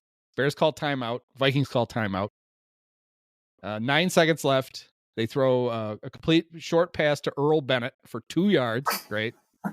They call timeout. So then they send Rowdy Gold out to kick a 66-yard field goal to win it. He misses it, and Cordero Patterson returns it 31 yards just to give everybody a little bit of a scare. We're off to overtime. And then this is where things get really goofy, don't they? Don't we have? Yes. Well, overtime was crazy. So I didn't remember the Bears. So this all matches. I don't remember the details. I was drinking a lot more heavily after this game than I was during it. But what I remember was thinking was there must have been like 7 different points where the Bears had a chance to like basically end the game by doing one thing, and they just couldn't do it. That's what it felt like. Bears get the ball. And they were also given all these lives. Go ahead. Bears get the ball first in overtime. They get all the way to the Minnesota 47. So they kicked it to they kicked it short. They must have kicked it to. They were avoiding. They're afraid of Devin. I don't blame them. Michael Ford ran it back for 9 yards. So the Bears start at 29. McCown to Jeffrey for 11 yards. McCown to Brandon Marshall for 14 yards. Forte loses 4 yards. Then incomplete for Marshall. Complete to Alshon for 4 yards. Then McCown gets sacked by future Bear Jared Allen. Loses 5 yards. Fumbles. But it's recovered by Jermon Bushrod to save the day. Penalty on Bushrod for a delay a game. I guess maybe late on the ball for an hour. I don't know what he did. So the Bears have to punt. Adam Podlish punts 32 yards. Vikings get the ball to 22. Castle Jennings for 9 yards. Peterson for 3 yards. Castle sacked by Jonathan Bostic, who doesn't taunt this time. Good job. Attaboy. Although his taunt inadvertently almost gave the Bears a chance to win because the Vikings would have just kicked the field goal. Right. But instead, Castle threw the interception. Bears, yeah. So he probably got a game ball. Trestman probably gave Bostic a game ball for that. Right. That's how you grow the man. Let's see. So then Castle for 12 yards to Greg Jennings. So the Vikings are still, they're at their 43. They're not going anywhere. Yeah. But then Peterson breaks one for 21 yards. A horse collar penalty on Chris Conte. He's going to come up big in the next game, too, that we do. That a guy. I love that asshole. Peterson loses 3 yards. The horse collar puts the Vikings at the Bear 21. So then the Vikings, they run it to Peterson loses 3 yards and he gains 3 yards. The Bears call timeout. And on 3rd and 10, out trots Blair Walsh to kick a 39-yard field goal. And I believe Rhett Ellison was the long snapper. I might be wrong on this. Blair Walsh kicks the field goal. It's good. Everybody goes nuts. But there's a flag. Where? On the field. It's a face mask on Rhett Ellison. 15 yards. So that pushes Unheard it back. of. I remember It's like, what a gift. What a gift if you're a Bears fan. So now it's 3rd and 25 at the 36. They're not even really in field goal range anymore. They run it with Peterson, and Corey Wooten tackles him for a 3-yard loss, so Blair Walsh trots out to kick a 57-yard field goal and misses it. Yeah. So the Bears have dodged another bullet. Ball midfield. The Bears have the ball on their own 47. Don't even have to go that far to kick a field goal. Forte for 7 yards. Forte for 4 yards. Forte for 9 yards. Forte for a yard. Forte for 3. Now the Bears are at the 32. It's 1st and 10. They're running it. Everything's going fine. And the Bears call a timeout, and they send on Robbie Gold. Where's the... Okay. 1st and 10 is Matt Forte for 3 yards. Then the Bears call timeout.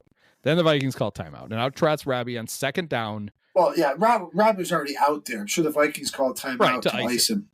To kick a 47-yard field goal. Now that's longer. That's not automatic, even for the guy at the time, the most accurate kicker in NFL history, who managed in his career to never miss a postseason kick, right, with the Bears or the Niners. This is not the postseason, unfortunately, for Robbie. No. Yep. And so he lines it up, because why would you need to gain any more yards? And he shanks it. Whoops. So now the Vikings get the ball at their own 37. 4 yards for Adrian Peterson. Then Matt Castle, 17 yards to Greg Jennings. Incomplete for Cordero. 11 yards for Peterson. 4 yards for Peterson. 11 more yards. And on 1st and 10 from the 16, the Vikings are like, fuck this. He's not missing this. Blair Walsh kicks a 34-yard field goal, and the Bears lose. Had everything. Questionable coaching decisions. Plays that just like dumb plays, like Tyreek Stevenson, like Bostic getting the penalties. I mean, there are common threads. In a way, the fact that everybody remembers this game for Trestman sending Robbie out on 2nd down actually lets Trestman off the hook a little bit, because he did a lot more. That makes it very simplistic. Well, he should have tried to gain some more yards. He did like 5 other things to fuck this game up. That was just the last one that we remember. That's okay. You can't have downhill. Don't worry, Mark. You can't have a worse loss than that. This is as bad as it could possibly get. We're now entering the span where we have now the shortest duration between 2 of these games, because it's less than a month later where we get the double whammy. Right. So this was game 12, and now we move ahead to game 16 of that same season. Must we? With the 8-7 Bears going up against the 7-7-1 Packers. The winner wins the NFC North and goes to the playoffs. The loser goes home. It's basically a playoff game. The Bears are even in this position because the one good thing that Shea McClellan did in his career early in the season was knock out Aaron Rodgers. Oh, that's something I forgot to mention. Shea knocked Christian Ponder out of the game you were at. Oh, that's who gave him the hit, gave him the concussion. He may have actually cost the Bears in that instance. Right, because Christian Ponder sucked. He has a beautiful wife, but he sucks. She kind of sucks too. But after Rodgers got knocked out on a Thursday night game and Seneca Wallace had to come in, the Bears, of course, because Mark Trestman, fuck him, couldn't get enough separation from them. And of course, sure enough, almost in a, like. Well, if you had won the game in Minnesota, this game doesn't matter. You're the Packers are eliminated. You won the North, but no. So these 2 games are almost like companion pieces to that whole season. So, take it away, Andy. Here's a good one. This is a good use of a challenge. Lovey, I mean, there's a lot of things to like about Lovey Smith. His use of challenges are not terrible. one of those. So how about this? No one remembers this. The Bears lose the toss. but the Packers defer, so the Bears get the ball first. Devin runs the opening kickoff back 39 yards, because of course he does. It's funny, whenever you see the Devin highlights, it's all, I mean, he had so many touchdowns, that's what they show. But here's just a good example of he just fucked up games for the other team over and over and over again. You know, here's just a routine kickoff. Of it right. A routine kickoff, and you get the ball at the 42 just because you have Devin Hester, and they don't. I feel like it's criminal that the Bears franchise never consistently really took advantage, even in the Cutler era. I feel like they never took that much advantage of the short field that Hester always gave them. Anyway. But you're right. In theory, what an effect he'd have on games. So the Bears get the ball first on the Packer 42. The Packer 42, their first possession. Jay completes to Marshall for 3 yards. Forte runs for 4. And then on 3rd and 3, Jay throws an incomplete pass for Alshon Jeffrey. It's 4th and 3 at the Packer 35. So, of course, you're going for it. No, you're Lovey. You're going to punt. Not only do you punt from the 35-yard line, but when the ball goes into the end zone for a touchback, you challenge 15 it. Yards. Oh. And you lose. You lose the challenge, and it's still a touchback when you should have just fucking gone for it. Because you have to, or this is Trestman, not Lovey. I'm all confused. This is Trestman. Why is Mark Trestman not going for it at the 35-yard line? Because ever since that Minnesota game, he got scared and just started coaching like Matt Eberflus. Here, I'm sorry. That was slander for Lovey. We were just talking about Trestman, and I got all confused. Well, we got confused because this game in my head gets a little bit conflated with the NFC Championship game from 3 years earlier. It does. They're both scarring. In fairness. Yes, they are. So anyway, the Packers get the ball, and they drive right down the field, as they're wont to do. And they have a 3rd and 5 at the 5. So 3rd and goal at the 5. And Aaron Rodgers is intercepted by Chris Conte. Wow. Chris Conte's going to have a huge game. Oh, thank God we got Chris Conte.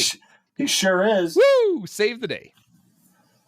So the Bears get it at the 20.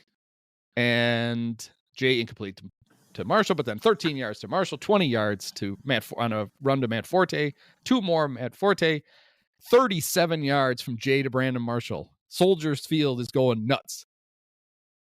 And on 3rd and goal at the Packer 4, Jay finds Matt Forte for a 4-yard touchdown. The Bears are up 7-0. Can't stop us now.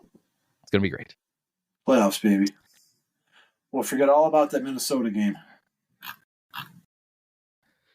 Packers' second possession starts at their own 19. They move the ball down to the Bears' 26. Aaron Rodgers drops back, throws a short pass to Jordy Nelson, and it's intercepted by Tim Jennings.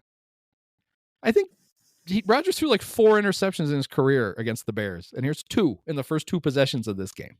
The Bears clearly have their number. But again, Mark Trestman's not the same man he was at the beginning of the year. He's completely turtled. They are not taking advantage. No. They he's trying to score. Cutler just can't complete a pass. So anyway, Tim Jennings returns the ball to the Bears get the ball at the 20. They go 3 and out. Packers get the ball back. And they move the ball right down the field again. Because the Bears defense sucked in 2013. But their drive stalls at the 15. Oompa Loompa looking Mason Crosby comes out, kicks a 33-yard field goal at 7-3 Bears.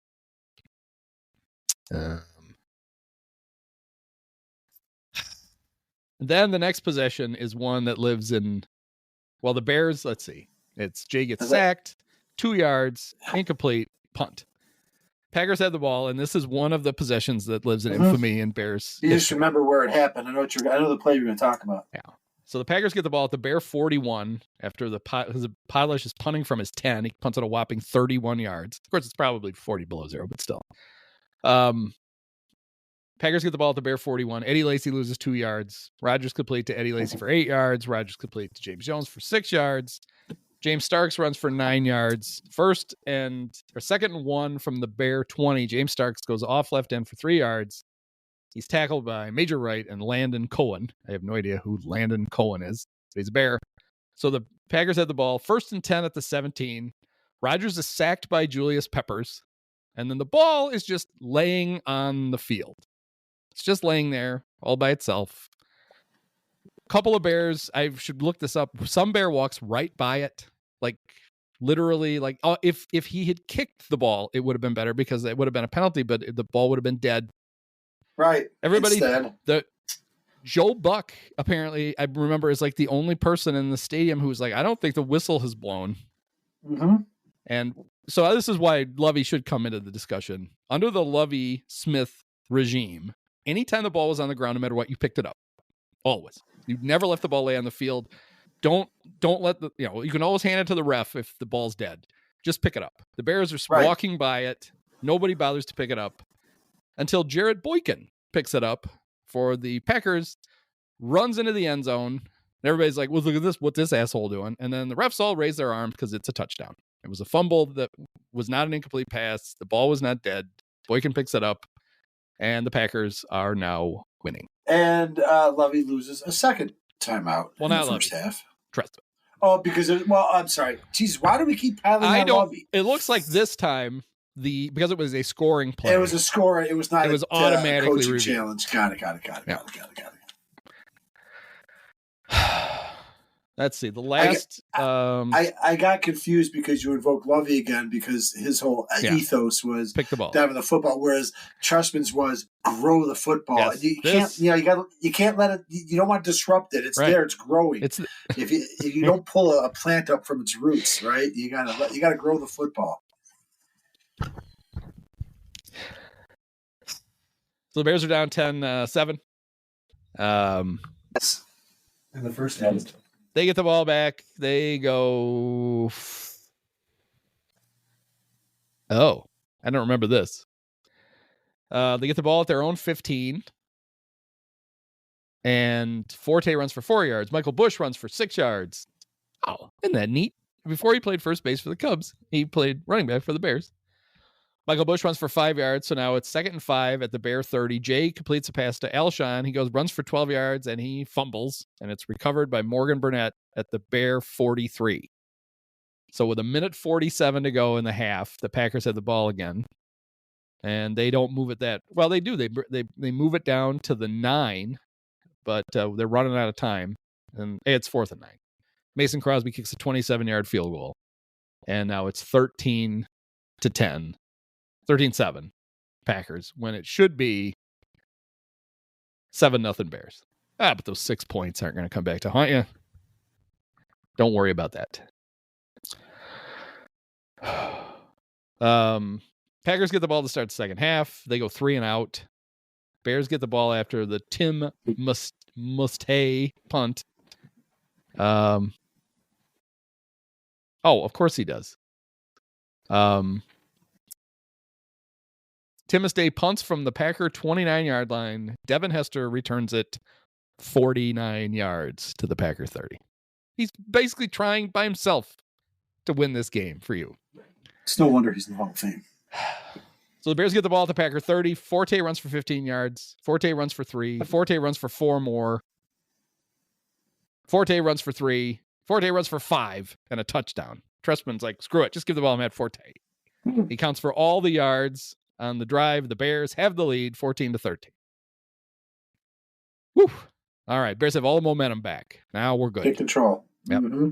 The kickoff, Packers get the ball at the 20. 1, 2, 3, 4, 5, 6. 6 plays later, Randall Cobb has caught a 7-yard touchdown pass, and the Packers are back up, 20-14. Those included 1, 2, 3, 4. 5 James Starks runs in a row, including 1 for 41 yards. That was the big play on that drive. Bears answer. Bears come right back. Packers do the thing where Devin is now impacting field position, not touching the ball. They kick short to Michael Ford. He runs it back. Not even kicking to the end zone anymore. Bears have the ball they get on their own 26. And Forte runs for 4, Forte runs for 2, and then Jay finds Alshon for 67 yards. Down to the Packer 1. Matt Forte runs it in. Robbie kicks the extra point. 21-20. This is an exciting game. Yeah. I'm going to tell you what I remember about this game. This was back when I was still so anti-Joe Buck. I just hated him. It was too, if you figure, this would have been. He hadn't turned yet. Yeah, he was turning. He was starting to become self-aware. He was still, he's finally done working for the Cardinals, but it was just the Cardinal stench was all over him. I watched this game with the Spanish alternate feed so that I could hear the crowd and the whistle and stuff, but I didn't have to listen to Joe. So I remember that. I watched this game in Spanish. The Bears lost it in Spanish too, unfortunately. Here are the doors.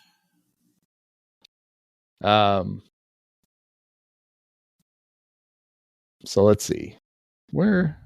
I just lost it. Okay, so the Bears are up. Bears are up 21-20. Yep. They finally hold Green Bay after they take the lead. Way to go, defense. Yeah. In fact, on 2nd and 10, Rodgers threw a deep pass to Andrew Quarles. It was called incomplete. The Packers Mike McCarthy threw the flag, but he lost his challenge. And then another incomplete pass, and the Packers have to punt. So with 3:27 to go in the third quarter, the Bears have the ball again at their own 32. And they go Forte for 2 yards, Forte for 16 yards, Jay for 33 yards to Matt Forte. So Matt Forte and Devin Hester are at least trying to win this game for the Bears. And then Forte runs for 3 yards. Then he runs for no gain. Then Jay finds Brandon Marshall for 5 yards and a touchdown. The Bears are up 28-20 as we start the fourth. The first play of the fourth quarter is a Bear touchdown to go up 28-20. What could go wrong? Nice. No, we're there, folks.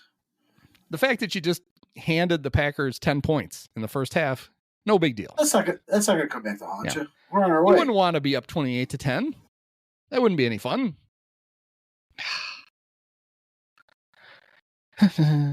So anyway, be nice to stuff them, get the ball back, get a chance to go up by more than one score. The Bear defense hears that, and they say, no thanks. The drive includes a 34-yard pass to Jordy Nelson. Was Jordy Nelson? No, he wasn't. I forget who the guy. There was this crazy special teamer who kind of looked like Jordy Nelson. Do you remember the story about him was for the Packers? He got braces and he decided he didn't want them and he removed them himself. No. He got the pliers out and he pulled his own braces off. Jesus Christ. Yeah. Nice. That wasn't Jordy, though. Let's see. 2nd and 9 from the Bear 40. Rodgers finds James Jones for 12 yards. 1st and 10 at the 28. He finds Andrew Quarles for 22. And then Eddie Lacy runs 6 yards for a touchdown. Does the big gerbil, Mike McCarthy, does he go for 2? I find it interesting that he doesn't. He doesn't. Kick the extra point. Got the Bears right where he wants them. He's down 1 with 11:43 to go. Maybe he's like, you know what? If we're behind, Trestman will just turtle and it'll be easier for us to score than if he has to score. Devin runs the kickoff back 21 yards. But then the first play, there's a false start on Bushrod. He'd fit right in with the current Bear offensive line. But then we go Jay for 7 yards to Forte. Forte for 6. Forte for 11. Jay to Brandon Marshall for 7. Jay to Marcus Wilson for 10. We're trying to put the game away. Bears are down to the Packer 38-yard line with 8:10 to go. 1st and 10. We're cooking now. Wow. Incomplete pass to Alshon Jeffries. Brandon Marshall lined up wrong. Bears lose 5 yards. No longer in Robbie Gould field goal range. Jay complete to Matt Forte for 3 yards. Then Forte off left guard for -5. Packers call timeout. I wonder why. 7 yards. 3rd and 17 at the Packer 45. Jay incomplete for Alshon. So out comes Adam Podlesh because anytime you need a 30-yard punt, Adam Podlesh is your guy. He punts for 32 yards. And the Packers get the ball back with 6:24 to go. And this drive takes forever. I didn't remember this. 3 fourth down conversions. Yeah. And only 1 third down conversion. But that's why it takes so long. Yeah. Because it starts with 6:24 left. Right. and then there's under a minute when it's crunch time. At 6:24 with 4:41, the Packers have 4th and 1 at their 22. Bears stop them to win the game. Yep. John Kuhn. I hated that. You just know that was them being racist. That wasn't. Right. Even though he's white, they just liked. They had an excuse to say it, so they would say it. Not face repercussions. Because of this, I now remember who the Bear was who walked by the ball. It was James Anderson. I know that because I can picture him. He got number 50. Good, why not? Mike Singletary, James Anderson. Yeah. Anyway, he's the one who tackled John Kuhn, but Kuhn had gotten the first down. So now, let's see. So now we go. The Packers have a 3rd and 3, 3:51 to go. They're still on their own 30. They've had the ball for 3 minutes. They've gone 17 yards. They're doing nothing. They would eventually convert 2 3rd downs, by the way, not 1. They convert the 3rd down. Aaron Rodgers runs for 5 yards. Lance Briggs tackles him. Then he 7-yard pass to Jordy Nelson, 2 yards, Eddie Lacy, no gain, Eddie Lacy, another 4th and 1, still on the Packers side of the field, or at the 44. 6-yard pass to Jordy Nelson for a first down. Then, 1st and 10 at the 50. It's weird when you're on the 50, they don't put the yard line. You don't know which way.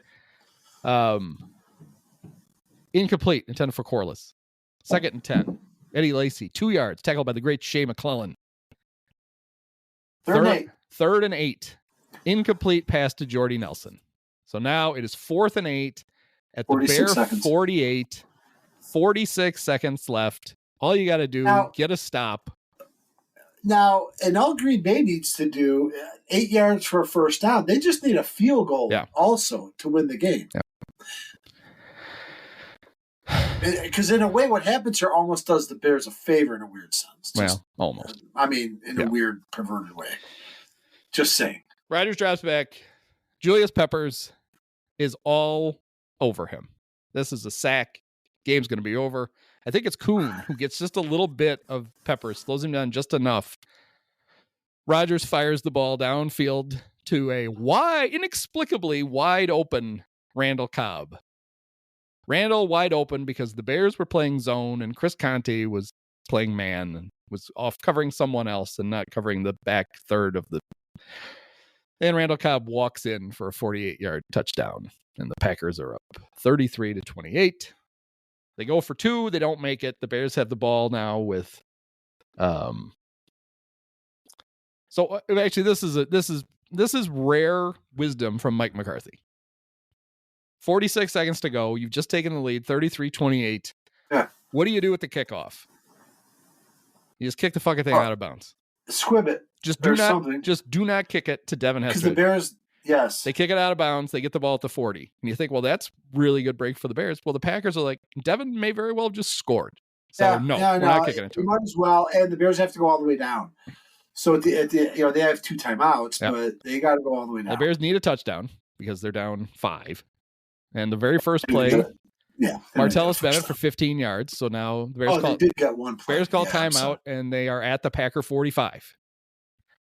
And then they go deep to Alshon Jeffries, incomplete. They go short middle for Brandon Marshall, incomplete. And with 10 seconds to go, 3rd and 10. Bye-bye, Bears. Jay throws it to Sam Shields for an interception. And the Packers are going to the playoffs. And the Bears go home. They are home. So, that was a rough one. That's up. That's going to be up there when we roll this up. Top 3 probably for sure. That's bad. Top 5 for sure. So, all right. Now we're going to a game of more recent vintage. If you think we were going to let Matt Nagy off the hook, you'd be wrong. 2019 against the Los Angeles Chargers. 22,000 what? What did I say? 2019 Los Angeles Chargers. Got it. I misheard you. Bears defending, Mark Trestman was hoping to guide them to the playoffs right before that play, and they wouldn't, and they would go another 5 years, but they finally would reach the promised land in 2018 under Matt Nagy, and they lose. And then 2019 we come back, and Yeah, they kind of can't get out of their own way, but early season game that, this is hard. It's hard to relive these. And I think you've got some more of the details, so take it away. What year did Tom Brenneman get fired? Pre-COVID, right? So he's doing this game. It's cutting it close. This may have been the last Bear game Tom Brenneman ever did. I think it was during COVID that he got canned. Yeah, I'm gonna find that out. I'll update you. August 19th, 2020. It was COVID. Yeah. Nobody in the park. All right. So yeah, within 13 months, Tom Brenneman would be. Well, he could be found today. I don't have cable TV, but I will turn on Channel 9 because I have rabbit ears on my HD TV. So if there's a game, I get to see it in its HD glory. College football is everywhere. I've learned nowadays. Yeah, and Tom is on the CW. He's on Channel 9. He's back on Channel 9. It's the first time since the George H.W. Bush years. So, all right. So this game, Bears Chargers. The Bears are 3-3. The Chargers are 2-5. Matt Nagy against Anthony Lynn. And this is a beaut. Let's see who is. It's Mitch Trubisky against future Hall of Famer Phillip Rivers. Is Mitch a future Hall of Famer? Is it a bad matchup of future Hall of Fame quarterback? It's too early to tell. Yeah. A lot of promise though, in this little Mitch. He's a good one. Yeah, there sure is. There's an incredible sequence early in this game where the Bears, they on back-to-back possessions, they get into the deep red zone. And they have 8 plays, I believe, inside the 10, and they don't score a touchdown. That's right. And if you watch the plays, they are the most ridiculous. Like they are not close at any point to accidentally scoring. The one thing you notice when you rewatch the highlights of this game is Tariq Cohen is freaking everywhere, and he's not long for the league. This is one of his last games. I'm trying to look when he got hurt. Wow. Actually, let's see. Maybe it's not. No, I guess he played the whole season. It was 2020. He signed this. I always felt good about this, at least. He signed his new contract and then got hurt the next week. So he actually got paid before he got hurt. There you go. Good for Tariq. And I don't know what those 8 plays were, but I remember, I think you pointed out, like, the way that Matt Nagy called plays, like, there was such a lack of coherence. It was just randomly pulling stuff out. Like, there was no connection from one play to the next. Yeah. So it just cracks me up without describing those 8 plays that they have inside the 10 where they don't score. I can just imagine the disparate, varied randomness of Matt Nagy's plays. So the Chargers punt on their first possession, the Bears punt on theirs, the Chargers punt again, then the Bears get the ball at their own 15, and they go on a drive, and they get inside. They get down to the 19 of the Chargers, and they run. David Montgomery loses 2 yards. Mitch incomplete for Tariq. Mitch complete for 6 yards to Tariq. And so they have to settle. They're at the 6-yard line, and they have to settle for Eddy Piniero attempting a 33-yard field goal that he misses. Good job, Eddie. Congratulations. The next possession for the Chargers, Rivers throws an interception to Kyle Fuller, who returns it to the 4-yard line of the Chargers. So surely the Bears are going to score a touchdown. Goal. So incomplete to Cordero Patterson. He's in all these games somehow. Incomplete intended for Trey Burton. Incomplete intended for Adam Shaheen. And Eddy Piniero comes up for a 22-yard field goal, and that one's in his range. And the Bears are up 3-0. Just brutal. So that was the sequence, I guess. It was inside the 20. They went... okay. They went loss of 2, complete for no gain, complete for 6 yards, missed field goal, then no gain, incomplete, made field goal. Good job. This is... For all you guys who are out there like, the Bears need to hire an offensive guru to be their coach. This is what we got when we got our offensive guru. We got the dumbest one ever. Well, dumbest ones, because we were just coming off some Mark Trestman games too. So Yeah, I would have rather Trestman coach this Bear team than Nagy. Actually, I don't want either one of them anywhere near my teams, so that's fine. Not a lot happens. The Bears tack on another field goal. Eddy kicking a 25-yard field goal. There's another evidence of your offense is doing really well when so far you've attempted a 22-yard field goal, a 33-yard field goal, and a 25-yard field goal. Your offense is going great. Impotent. So they're up 6-0. The Chargers would finally Chargers get the ball with 4:16 to go in the half, and 10 yards to the great Virgil Green, and then a 3-yard run by Melvin Gordon, and 43 yards to Mike Williams. Melvin Gordon runs off for 19 yards, and so now the Bears are losing. They're down 7-6. And they get the ball with 2:12 to go. They march down the field, and this is the one. So this is awesome. Bears are apparently out of timeouts. I don't know what they did. Let's see. Can we tell how they fucked away their timeouts in the first half? Well, here's a good one. This is a Matt Nagy thing. I don't know why. The Bears called their first timeout. Phillip Rivers completed a pass to current Bear, Keenan Allen, for 5 yards. And the Bears called timeout. Why not? I don't think they used their other 2 timeouts. So there they did. On this drive, they called 2 and 3. So now they have the ball. Mitch throws an incompletion on 1st and goal at the 1. Incomplete pass intended for Adam Shaheen. So now they run the ball. This is so aggravating. 2nd goal at the 1. Handoff to David Montgomery for no gain. And then the next thing they do is Mitch spikes the ball with 1 second to go in the half. Which reading you could not means, in those 24 seconds you couldn't have lined up and thrown a pass to the end zone. A legit play. Yeah. When you watch it, they're all just standing there. Like either the play doesn't come in or they don't know what to do, or this is Nagy's strategy. We're just going to kick a field goal on 3rd down now because there's no way to stop the clock. We couldn't throw an incomplete pass. Jesus. So he spikes it before the field goal attempt. He spikes it with 1 second left. And then Eddy comes out and kicks a 19-yard field goal. Wow. So let's see. I'd forgotten about that. So the Bears scoring in the first half is a 22-yard field goal, a 25-yard field goal, and a 19-yard field goal.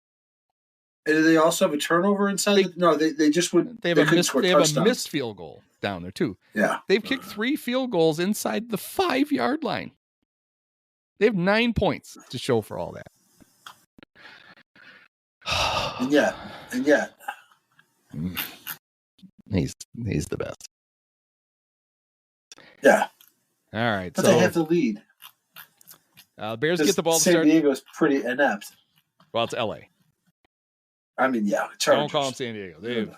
Sorry. Spanos is a move. This is when they're playing in that soccer stadium for their home games. That's right. And not selling it out. Bears get the ball, start second half, and they're just gonna give it to Dave Montgomery.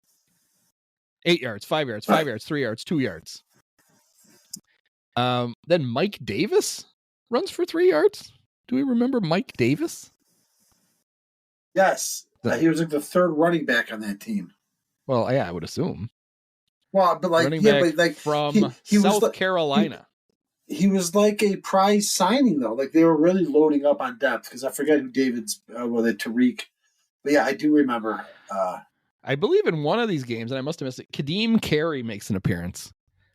And Kadeem Carey won the Grey Cup on Sunday night for the Toronto Argonauts. Was Mark Trestman the coach? No, he's no longer the coach of the Argonauts. Okay. Because he did go back to the CFL at some point after his Bears tenure. Yeah, he went. Right? I think that is when he went to the. Was that when he went to the Alouettes? Greenberg and I talked about this.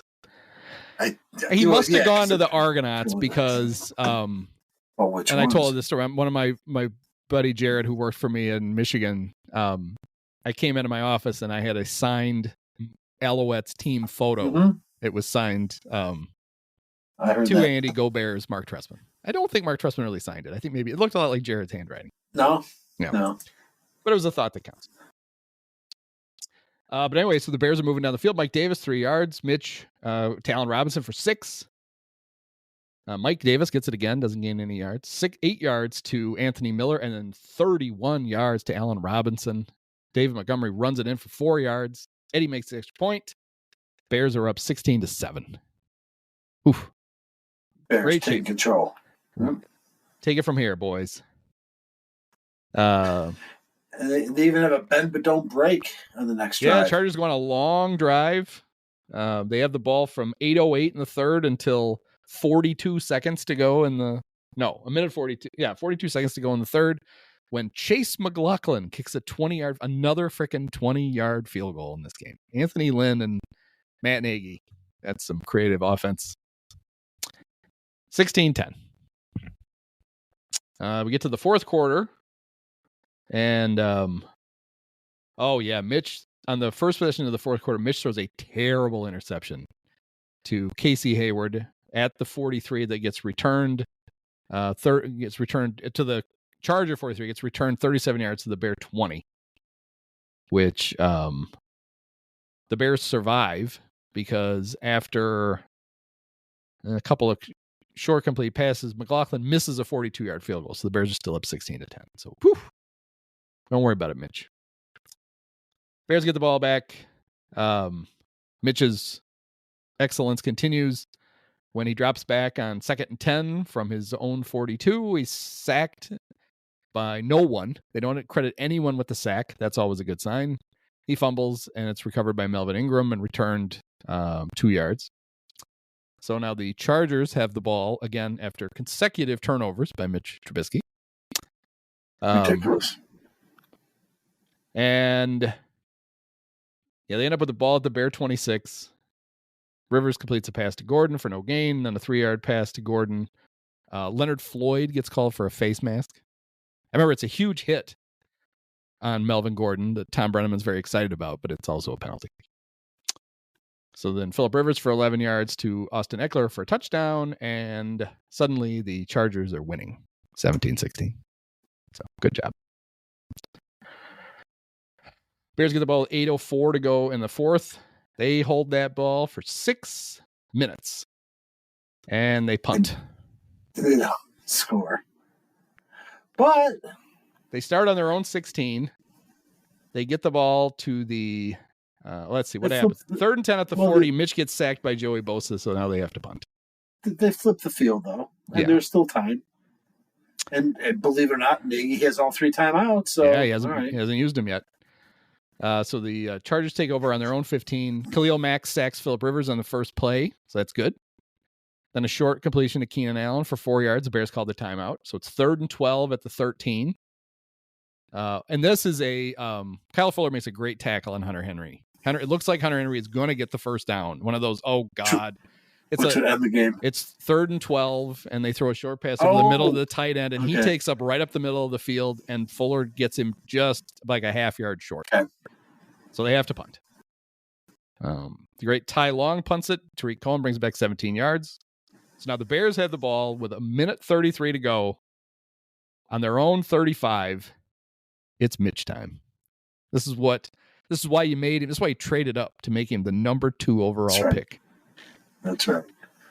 So he starts off incomplete, but then he completes a 22-yard pass to Taylor Gabriel, then a 9-yard pass to Allen Robinson. Chargers are now calling timeout. They're like, oh, we gotta save time now. We might have to score again.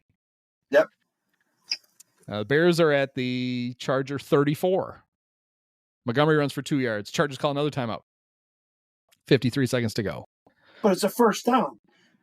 You skipped over on their, where they had the first time out after a first down play. You're right. So it's 2nd and 1. Oh, yeah. Montgomery gets the first down on a play that ends with 53 seconds, and they call their second timeout because they want to hold them. Yeah, well, but the Bears have them by the jugular. Well, I guess, yeah, once they got to the 34, Lynn's like, oh, they're in field goal range. So we just have to stop the clock because So they call timeout. Then they run. Mitch runs himself for 11 yards. Gets a first down. Gets a first down. Chargers have to use their final timeout. The Bears have the ball in the 21. The timeout in their pocket. They have the Bears have a timeout. They have the ball on the 21-yard line. They have 43 seconds to go, and they take a knee. Sure. Why try to gain any yards? Well, it might be a penalty. Yeah. Well, don't commit a penalty. How about that? Well, like they still had a timeout. Yeah. I could. So they call the final timeout. Why kneel? Why kneel before the timeout is my point. Like you have a timeout. I mean, okay. I get why. I suppose you think you've gone far enough. So run a play with 4 seconds to go, Eddy Piniero comes out to kick a 41-yard game-winning field goal. Now, before we tell you what happens, what happened? What did Eddy Piniero accomplish on this most recent Sunday? He became, I believe, if the internet is to be believed, the most accurate kicker in NFL history. Right. He's with Justin Tucker getting the yips.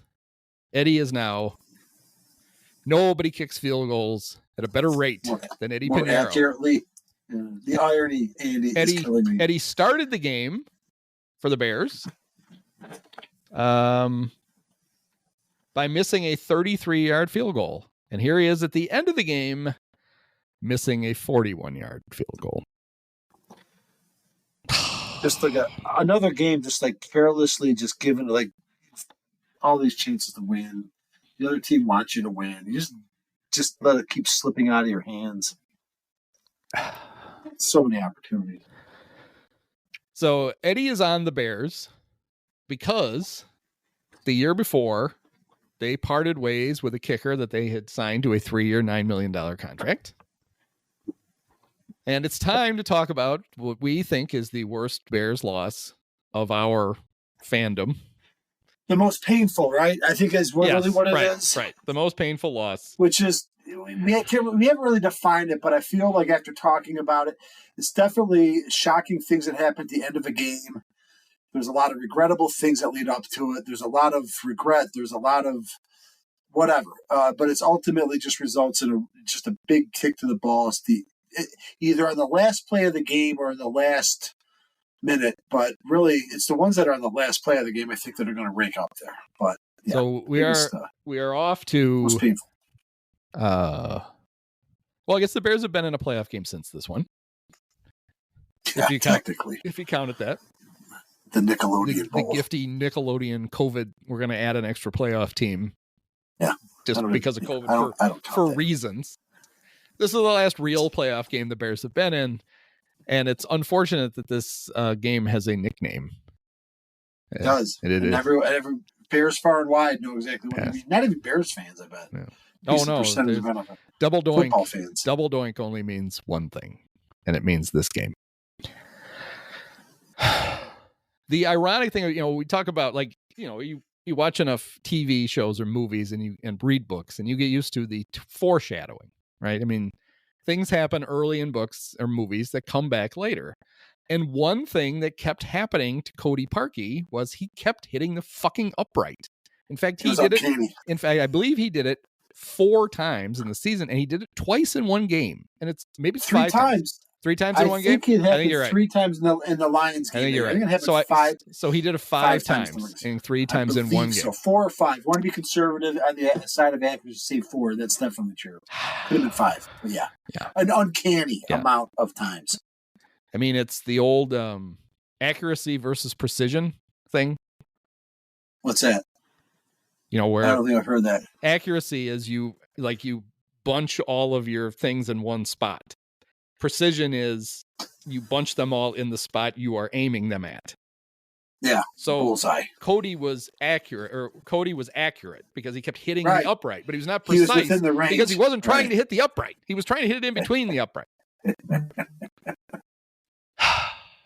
But there's a lot I feel like this game, I mean, it's boiled down to this, but there's a lot of other bad, dumb. Because all these games have that in common. It's not just the play at the end. This one's the most pronounced. And this one very clearly, I mean, we see it. We used to use the GIF all the time. And if he ever gets another job, we'll do it again. There's a famous gif of Nagy the minute the kick is where you can see his soul break. You can literally see it.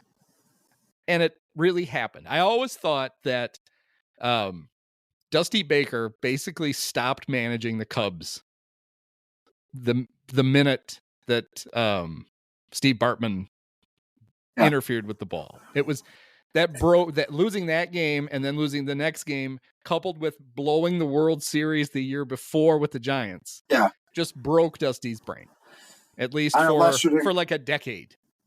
And then he came back with the Astros, and it was enough time. And the team was so good, he didn't have to manage it. He just sat there.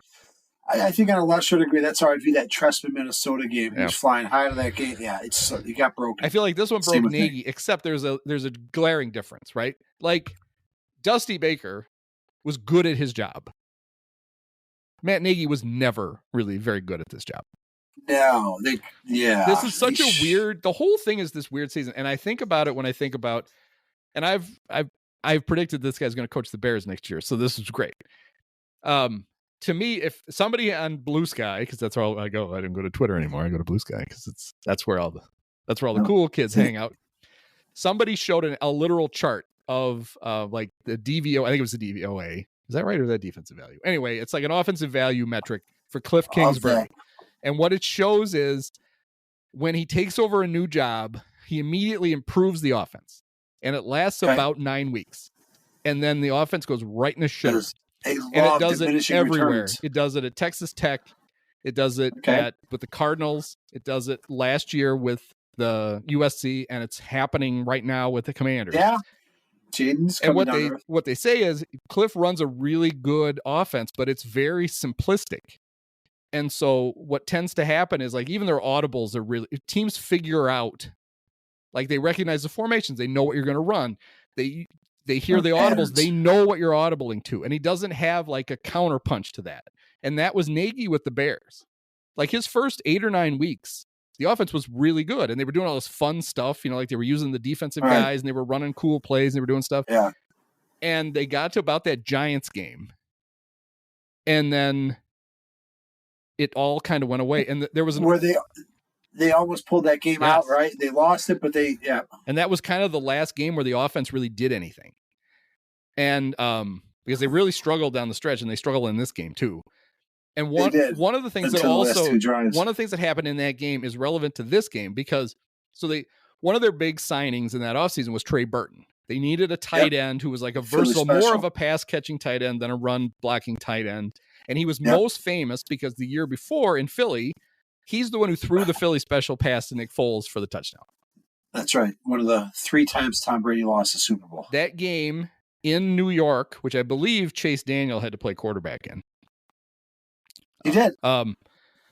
Late in the game, they called that play. They called the Philly special for Burton to throw it. And in the huddle, Burton told Tariq Cohen he couldn't throw the ball. Like, mentally, he couldn't throw it. So the Bears lined up different, and Tariq threw it and threw a touchdown pass. Which is why Tariq threw it. Yep. Yeah. So the Bears get to this game in Philly, and Burton is a huge part of the offense and everything they're going to do, and a huge part of the game plan. And in warm-ups, he tells Nagy he can't play. Yeah. And he doesn't play. And it's somehow their second-string tight end, not having him, completely ruins Nagy's game plan to the point where the Bears have no offense for most of the game because he can't figure out what to do without it. Did we ever figure out what the deal was with Trey Burton? Was it just he had like a groin injury that the Bears thought he easily should have played through, and he'd practiced, and then when it came to game day, he said he couldn't go. All right, so it wasn't like a Barrett Robbins, Stanley Wilson.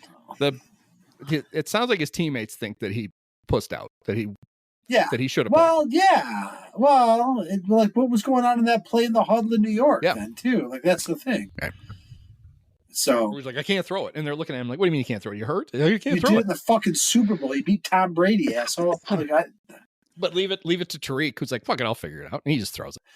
I'm just going to blame Nagy because that's true. That's pretty cool of Tariq. I'm just going to blame Nagy though because he was so lame of a coach that he just fostered an environment that people lost their confidence. Yep.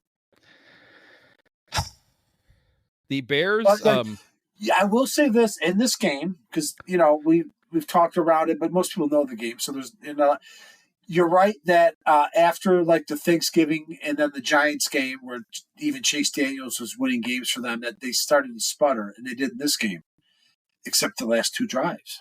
Yep, And that was right. the thing. Yeah, so the Bears scored 27 points in that loss, in the 30-27 loss to the Giants in overtime. And then in the last 4 regular season games, the Rams had a really good defense. The Bears beat them 15-6. And that was the Sunday night game. That was a great game. That's the game that Bill Belichick basically said, because he played the Rams in the Super Bowl that year, that they just used Vic Fangio's game plan to beat the Rams. They looked at how the Bears, no one had shut the Rams down all year. They scored whenever they wanted until they ran into the Bears. Regular season game. Then they had the win over the Packers, where Rodgers came back because he got hurt in the first game and then came off the bench to beat the Bears, and or he didn't come back, but that was the last game he played. When they lost, they were eliminated, and he didn't play the rest of the year. But that was the game that the big moment at the end when the Bears intercepted the division. The Bears intercepted Rodgers, and Eddie Jackson hurt his knee and then didn't play in the playoffs. That's right. That was the iron. Yeah, that was that snapped Rodgers' interception streak, right? Because he was forced to throw it. It was like 3rd and 15 from his own end zone. Then the Bears went out to play the Niners in a hideous game and won 14-9. And that was a bad Niners team. They were 4-12 that year. Then they'd already won the division at this point. Then they scored 24 points in the last game against the Vikings. But the offense hadn't done really anything since that Giants game, and now they're coming in to play the Eagles. Trying to think what happened. Something happened in the division games the week before that gave the Bears the Eagles, and I can't think of what it was. That's great for me. If it was in the 80s, I'd be able. But they were playing the defending the defending world champions, who had gone back to the quarterback that had won, because Carson Wentz had gotten hurt again. So they went to Nick Foles, who had actually been their quarterback when they won the Super Bowl, who the Bears would then get and then not play. So that was good. But yeah, so the Bears, the game starts and the Bears offense is like, no thanks, we're not here yet. That's good. In fact, the Eagles scored on the first drive. They kicked a field goal to go up 3-0. The Bears got the ball all the way to the 50 before they punted on their first possession. And a bunch. But then it was 3-and-out for the Eagles. Actually, Pat O'Donnell punted the ball to the 1. The Eagles' second possession started at their own 1. And they punted out of their own end zone, and the Bears got the ball on the Eagle 48. And then they punted. All was good. So nothing happens for the Bears until the first possession of the second quarter, when when Roquan, they got the ball at their own 35. Roquan had ended a drive for the Eagles by picking off Nick Foles. And Mitch goes to work. 6 yards to great Adam Shaheen, 2 yards to Anthony Miller, 19 yards to Tariq Cohen. Bears call timeout, because why not? First good play of the game. So Nagy called timeout, just let the fans enjoy it. Oh, you guys want to watch the replay for a while? I'll give you a minute. Go ahead. What's momentum anyway? But because they were fine after that. Because then the plays after that were no gain, 6 yards, and a Cody Parkey 36-yard field goal. And so we're tied. Using the timeouts. Mm-hmm. The next possession, Adrian Amos intercepted Nick Foles in the end zone. So about that. Adrian Amos. Before he fled. To Green Bay. Yes. And then we got the guy, and what's his name? Yeah, Clinton Dix. Clinton Dix, right? And, yeah. Didn't seem to work. It's funny because the knock on Adrian when he was with the Bears was he never intercepted passes. And in his last game as a Bear, he intercepted a pass. And then he intercepted plenty with the Packers. So, The Bears go incomplete, or Jordan Howard for a yard, incomplete, and punt. Back to the Eagles, and the pillow fight continues. incomplete, punt. Now the Bears get the ball, 2:38 to go in the half, and Mitch is going to work. 1 yard to Taylor Gabriel. 9 yards to Anthony Miller. 23 yards to Anthony Miller. 7 yards to Allen Robinson. Incomplete for Adam Shaheen. Benny Cunningham still around. I didn't remember that. 2 yards. There's a penalty for Nigel Bradham for illegal use of the hands. Don't do that. Don't use your hands like that. 7 yards to Allen Robinson. Incomplete to Miller. 12 yards to Taylor Gabriel. Bears call timeout with 21 seconds to go. They're at the Eagles 23. Incomplete. Then 12. Then on 3rd and 10 from the 23, they run Jordan Howard. He gets 12 yards. Bears call timeout. Eagles decide they're going to ice Cody Parkey with 3 seconds to go in the half. Cody can't be iced. Not going to happen. No. He drills it. And the Bears are up 6-3 at the half. Woo! It's a barn burner. What a game. Yeah. By the way, this was the wild card round. Dallas had won the division in the NL East, even though the Eagles had a little bit of a Super Bowl hangover. They were defending champions, but they were not the same team this year, which is all the more reason that the Bears should not have been fucking playing pussyfoot with them in this game. No. They were not the same team. No. They were 9-7, or 8. They were 9-7. Well, and the Super Bowl hangover is a real thing, unless you're the current Kansas City Chiefs. But right, no, but they're once in a lifetime. But yeah, and then the Eagles had won it too. They didn't just go there; they won it. So, for them, it was like all the more reason. It's kind of like being served up on a tray of Navy. It's like they probably consider making it back to the playoffs an accomplishment. It's not a juggernaut. It's a pillow fight, like you said, and that's on the Bears because the Bears are 12-4, and they had no business slogging through this game to begin with. And then this was a Saturday night game, right? No, it was Sunday. It was Sunday night, so it was the last game of the round. Okay, it was, yeah. The one everybody was waiting for, and it's 6-3 at the half. That's what you get. You count on the Bears. You count on the Bears for entertainment, and this is what you get. But it is about to get entertaining. People were YouTubing episodes of Murder, She Wrote because they just couldn't even watch anymore. Bears get the ball to start the second half, and they go on a little bit of a drive, but it craps out at the 45 of the Eagles, and so they punt. Another 28-yard punt. That's great. Eagles take over at their own 17. And they have a 3rd and 5. I guess they get a first down, so it didn't really matter. They get a 3rd and 5 at their own 40, and then the Bears have too many men on the field. So the 9-yard playoff game. It was a first down anyway to Golden Tate, but they get 5 more yards because the Bears had 12 guys. They still can't stop Golden Tate. He got 9 yards. That'll come back later. He will. Then Darren Sproles for 3 yards, incomplete for Jordan Matthews. And then Nick Foles throws to the great Dallas Goedert for 10 yards and a touchdown. And all of a sudden, the Eagles are up 10-6. The Bears, though, are ready. Here we come. Get the ball at their own 25. Incomplete. Jordan Howard for 2 yards. Complete to 7 yards for Shaheen. Punt. Good. Eagles Good answer. Eagles get the ball on their own 17. They get 1 first down, and then they punt it back to the Bears at the 22. And Mitch is going to move them. The second play is a great pass. So the first play is Allen Robinson for 12 yards.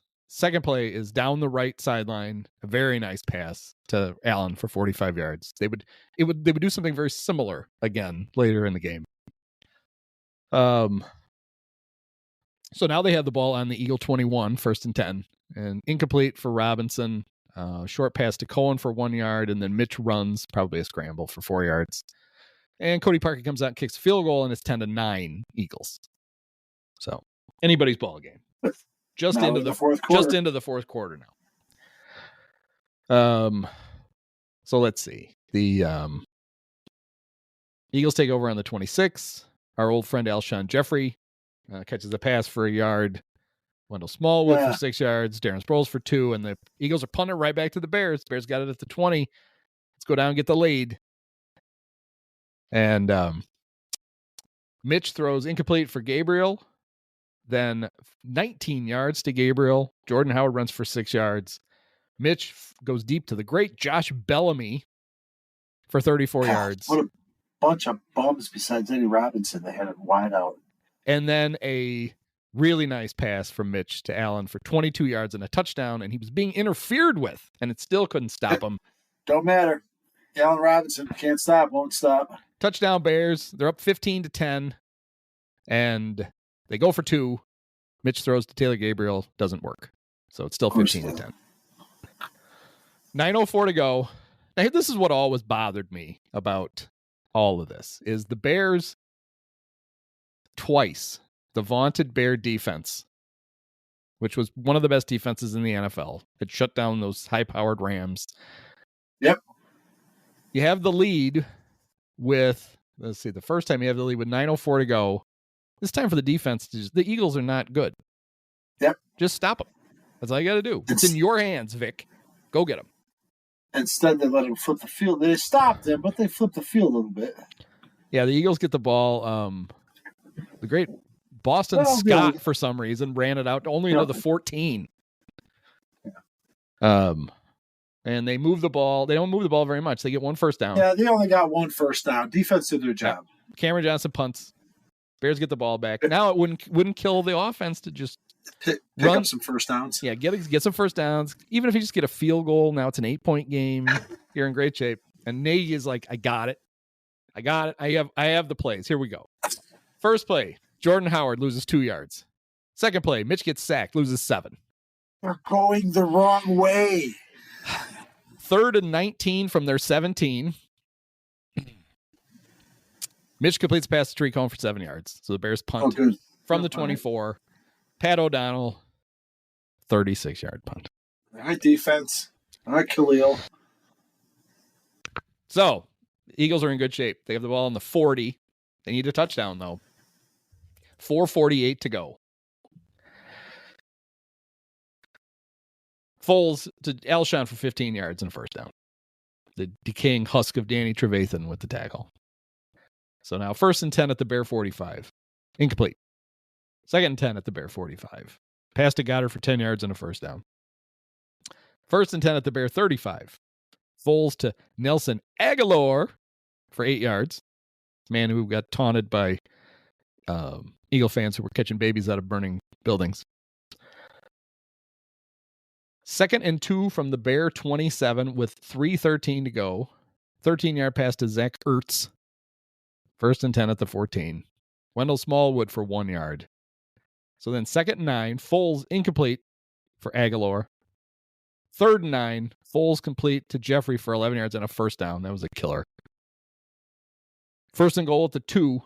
Sproles, no gain. Bears call timeout. 2nd and 2. Sproles, no gain. Bears call timeout. 3rd and 2. Foles, incomplete for Jeffries. Eagles. It's just like a 20. It's 4th down. Yep. The Eagles call timeout to get their shit straight. 4th and 2. You get a stop, you win the game. You go on to the next round of the playoffs.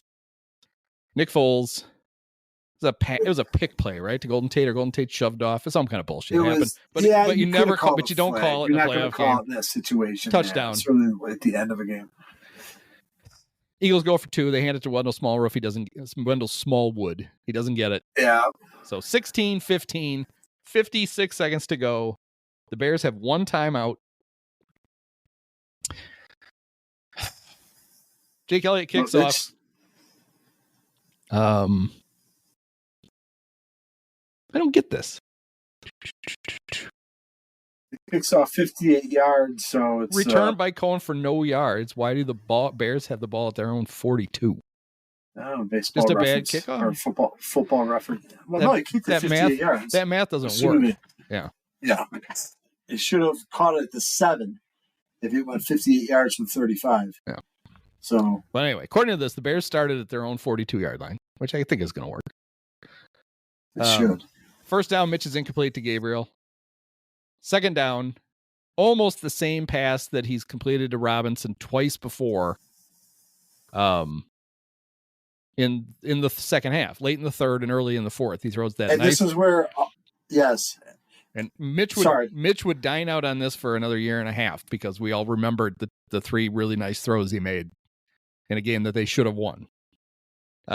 He gets it to Robinson for 25 yards. They're at the 33-yard line of the Eagles. And this is, of course, where the pantheon of cowardice, the coaches of cowardice, all begin to just like collect their chips. Well, what I remember though, I should have rewatched the end of this. Yeah, you're right. They did push it next play 8 yards, so they didn't quite start. So yeah, they call their timeout because they have to stop the clock after the long pass to Allen Robinson. They don't want a bunch of time to go off. So now they're out of timeouts. Oh, you're right. Maybe I'm being overly. He throws a complete pass to Robinson for 8 yards, and they scramble around. They get lined up, and they spike the ball, and they're at the 25. So they're in what should be field goal range. This is what I don't remember. I remember that they almost completed this pass to Anthony Miller. I don't remember being, oh my God, if he'd have caught that, he got tackled in bounds and they wouldn't have been. I think it might have almost been a touchdown. But like if he's at the one. I seem to remember it's a post and the ball, like Mitch either just missed him or it looked like he was going to get him. But anyway, so then, now they're going to trot out. They're going to trot out Cody Parkey. He's got a 43-yard field goal to win the game. And then this is when this whole like icing the kicker never works, right? Right. Except in this case, it worked. It worked because the Eagles waited until the very last second. They called the timeout. They got the timeout. The Bears snapped the ball. Cody kicked it and made it, but he barely made it. It was like barely made. Yeah. It was like he kicked it like 45 yards for a 43-yard field goal. And I guarantee you this is what happened when he went to kick it the second time. He tried to kick it harder. He kicked it even lower. He pushed it. And we didn't know until like later that night that the kick actually got blocked. It's barely got blocked. It like touched the fingertips. So we're watching it and the kick is starting to fade to the left and you're like, oh shit. And then it hits the upright and then it drops down and there's this whole, whoa, and then it drops down and hits the crossbar. And now it's got a 50-50 shot. It's either going to bounce in or it's going to bounce out. Yep. And it bounced out. Yeah. And there's the great shot of Staley. Yep. Great. Talk about gifts. You're talking about Nagy's gift. Yeah. That's another good one. Staley just drops. He's standing right next to the pad at the bottom of because it was genuine. And he just drops right on his face. The Bears lose. Actually, there's 5 seconds left, so Nick Foles has to take a knee, and the Bears lose. And this ended up costing the Bears in a number of ways. If they win the game, then I think they would have gone to play the Rams. Maybe it was the Cowboys. It was the Rams. They didn't have a game to play that week, and so the Denver Broncos, who had a coaching vacancy and had no intention of interviewing Vic Fangio, all of a sudden Vic was available, and John Elway called him up, and Vic went and interviewed, and he really liked him. And he hired Vic, which turned out to be a terrible hire for the Broncos, but it also turned out to be a terrible loss for the Bears because Vic was the smarter half of the coaching pairing. But he was gone. And we got what's his name? The guy that didn't win Coach of the Year because his why can't I think of the old Colts coach's name? But we became the defensive coordinator for the Bears. Chuck Pagano. Yeah. Instead, we got Bruce Arians. We passed on Bruce Arians, the guy who took Chuck Pagano's cancer-riddled job and won Coach of the Year. Yep.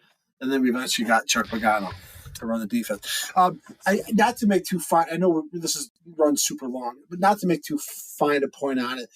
When you say about how the ball that Parkey hit the upright before the crossbar, you already brought up the context earlier that had happened at least four times, possibly three. I'm pretty sure 3-1 game. Every Bears fan lived that in that one split second when it hit the upright. And it was like, oh, not again. And then to hit the crossbar after that, and then to not even go over because I can't. Jaden Daniels' Hail Mary the other day is the only other play I can think of in this whole menagerie of, horrible losses, where it literally comes down to not just the last play, but like the last bounce. Like it goes one way here, and it goes one way here. It just makes it worse because in the double doink, it was a playoff game. I mean, it's almost unspeakable. I think even Game 6 of the 2003 NLCS is horribly painful and tragic for different reasons, but to have it all come down to that one moment. If it bounces one way, boom. It's nearly unspeakable, and I just don't know if that happens. We were wrong. Cody didn't hit the uprights 3 times in a game against the Lions. Twice? 4 times. He hit it 4 times. He also on 4 separate kicks. Yes. He also hit the uprights in the preseason game, his first preseason game for the Bears against the Bills. Okay. And now I'm just watching them. Here's the 4 for the Lions. It's uncanny. Like I said that earlier. Overusing that word. So that's at least 5. So 4. That's at least 5 times. He did it against the Vikings. So there's 6. 6. Wow. And then here's the double doink, which I should count for 2. So 8. He did it 8 times. You could almost make a documentary. Just think about it. If that was, because that's harder to do than to make a field goal. He could be, if there were extra points for hitting the uprights, he would be the greatest kicker of all time. Nobody's able to hit the uprights like Cody Parkey. I think if he tried to kick the upright that often, he wouldn't be able to do it. It's unbelievable. How did I forget that he did it 4 times in one game? 4 times. How did I play it down in my head and think that maybe he did it as many as 3 times? I'm not sure if it was 2 or 3. You want to give him credit, certainly he didn't do it 4 times. That's ridiculous. He probably only did it 3. No, it was 4. Oh, good. Thanks, Cody. And then to save it for the playoff game, it's like a Greek fucking tragedy to save it for the playoff game and then do it with this extra oomph. It makes you really question everything. The reason I thought the game was on Saturday is a dumb reason. It's only because I think it was the Monday, so it would have been the very next day. He was on the Today Show. Yes. And Savannah Guthrie. Was it the next day or Tuesday? Maybe it was Tuesday. Really, it was too fucking soon. It could not have been Monday, but it was too soon. Savannah Guthrie named him the most inspirational player because of the way he handled it. No, Savannah. No, he's the fucking worst. He had one job, and his one job was not hit the upright. Yep, that's right. And there are other things we could talk all night, but the whole morality tale of signing a goddamn free agent kicker. You don't need to do that. Our most successful kickers, Robbie Gould, was picked off the scrap heap. So was Kairos last Sunday, notwithstanding. I know Kevin Butler was drafted, but certainly nobody had the Brinks truck backed up for them to come out. You don't do that. It's like doing that. I mean, I'm always questionable doing that for relievers in baseball, but fucking soccer players, that was the centerpiece of Ryan Poles' team. Now we got our kicker, and he was the reason that they didn't advance. Just a dumb decision, not even second guessing it. So not even in retrospect. The 2017 Bears went through a whole shitload of kickers, right? They had Cairo. Cairo was one of them. And he was hurt, so they cut him. And that's when they went out because Parkey had been the Dolphins didn't think he didn't have a strong enough leg. They're like, he doesn't have an NFL leg. He's accurate, but he doesn't have an NFL leg. And the Bears shocked everybody. They gave him a 3-year contract because that was going to solve it. And then so then it's funny because then they replaced him. So the kicker before him was Cairo, who's one of the most accurate kickers. I think he's the most accurate kicker in Bear history. Now I think he's more accurate than Robbie. Yeah. And now the guy who came after him, Eddy Piniero, is for now the most accurate kicker in NFL history. If they had, I wouldn't say Cairo was really the kicker before him. He was more rotating. Right, but he was one of the guys. If he hadn't been hurt, they would have kept him. But he got hurt again. But they wouldn't have needed a kicker. Right. Robbie was they probably had a couple years between Robbie and him. In 2017, they had Connor Barth for 10 games, Mike Nugent for 4, and Cairo for 2. And Cairo kicked 1 field goal, and that was it. That was all he did. in 2 games. Okay. Oh, Well, no, he made one from in the 30s and he missed one from 50, so he kicked twice. So that was great. I think we were right to save that for last. All things considered, considering the House of Horrors we just walked through in the previous. Well, the fact that it was a playoff game and I remember what I was going to say was the kick on Sunday. I'm sitting here, obviously same chair that I was in for the double doink, and I'm literally thinking this is the biggest Bear kick since that one. They haven't been. I mean, that playoff team wasn't really a playoff team, and it's only because this was a chance to end the 10-game losing streak against the Packers. It would have been it would have been a really good. It was like. And then it was not a shock that it didn't go in again. Eddy did have like a 57-yarder to win the Vic Fangio revenge game a few weeks before that Chargers game in 2019. So that was which was ironic that he made that kick and then he couldn't make the 2 easy ones against the Chargers. Yes. But that's a kicker for you. Yeah, that's kickers for you in general. But yeah, I mean that one that's number. If I were to like the ones we discussed. I'm like, there's that one. Now that we've discussed it, that Packers one is probably number 2.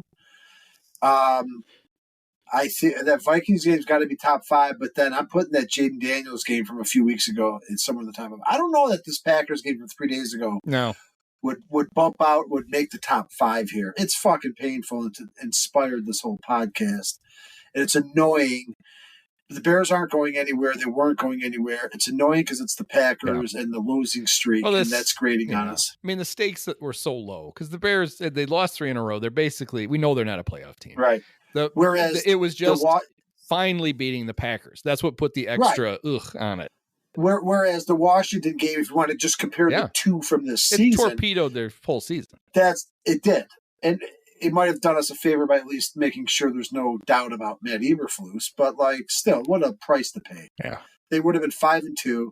They may have lost the Cardinals game the next week because they would be due, but they would not. They're not going to lose the Patriots. I mean, they could have been 6-3 heading the game. Just hold everything. That Washington one, not to it's part of the conversation because it's definitely the top 10. And I would put that in the top 5 in my lifetime. Yeah, that's. But we don't have all the context either. That could be worse. I don't know. It might fade away if they win it all next year or whatever. But you think about that. Even right now, that's haunting them every time you think about it because they were on such a roll before that. I mean, at some point when we do this again in 20 years or whatever, there's no way an Eberflus game won't be in the top 10. I mean. He is. If it doesn't, it's his own fault. It's because he's had so many terrible losses that they all kind of just morph into one, and you can't pick one. But I think the Commander one is going to be in that top 10 at some point because of.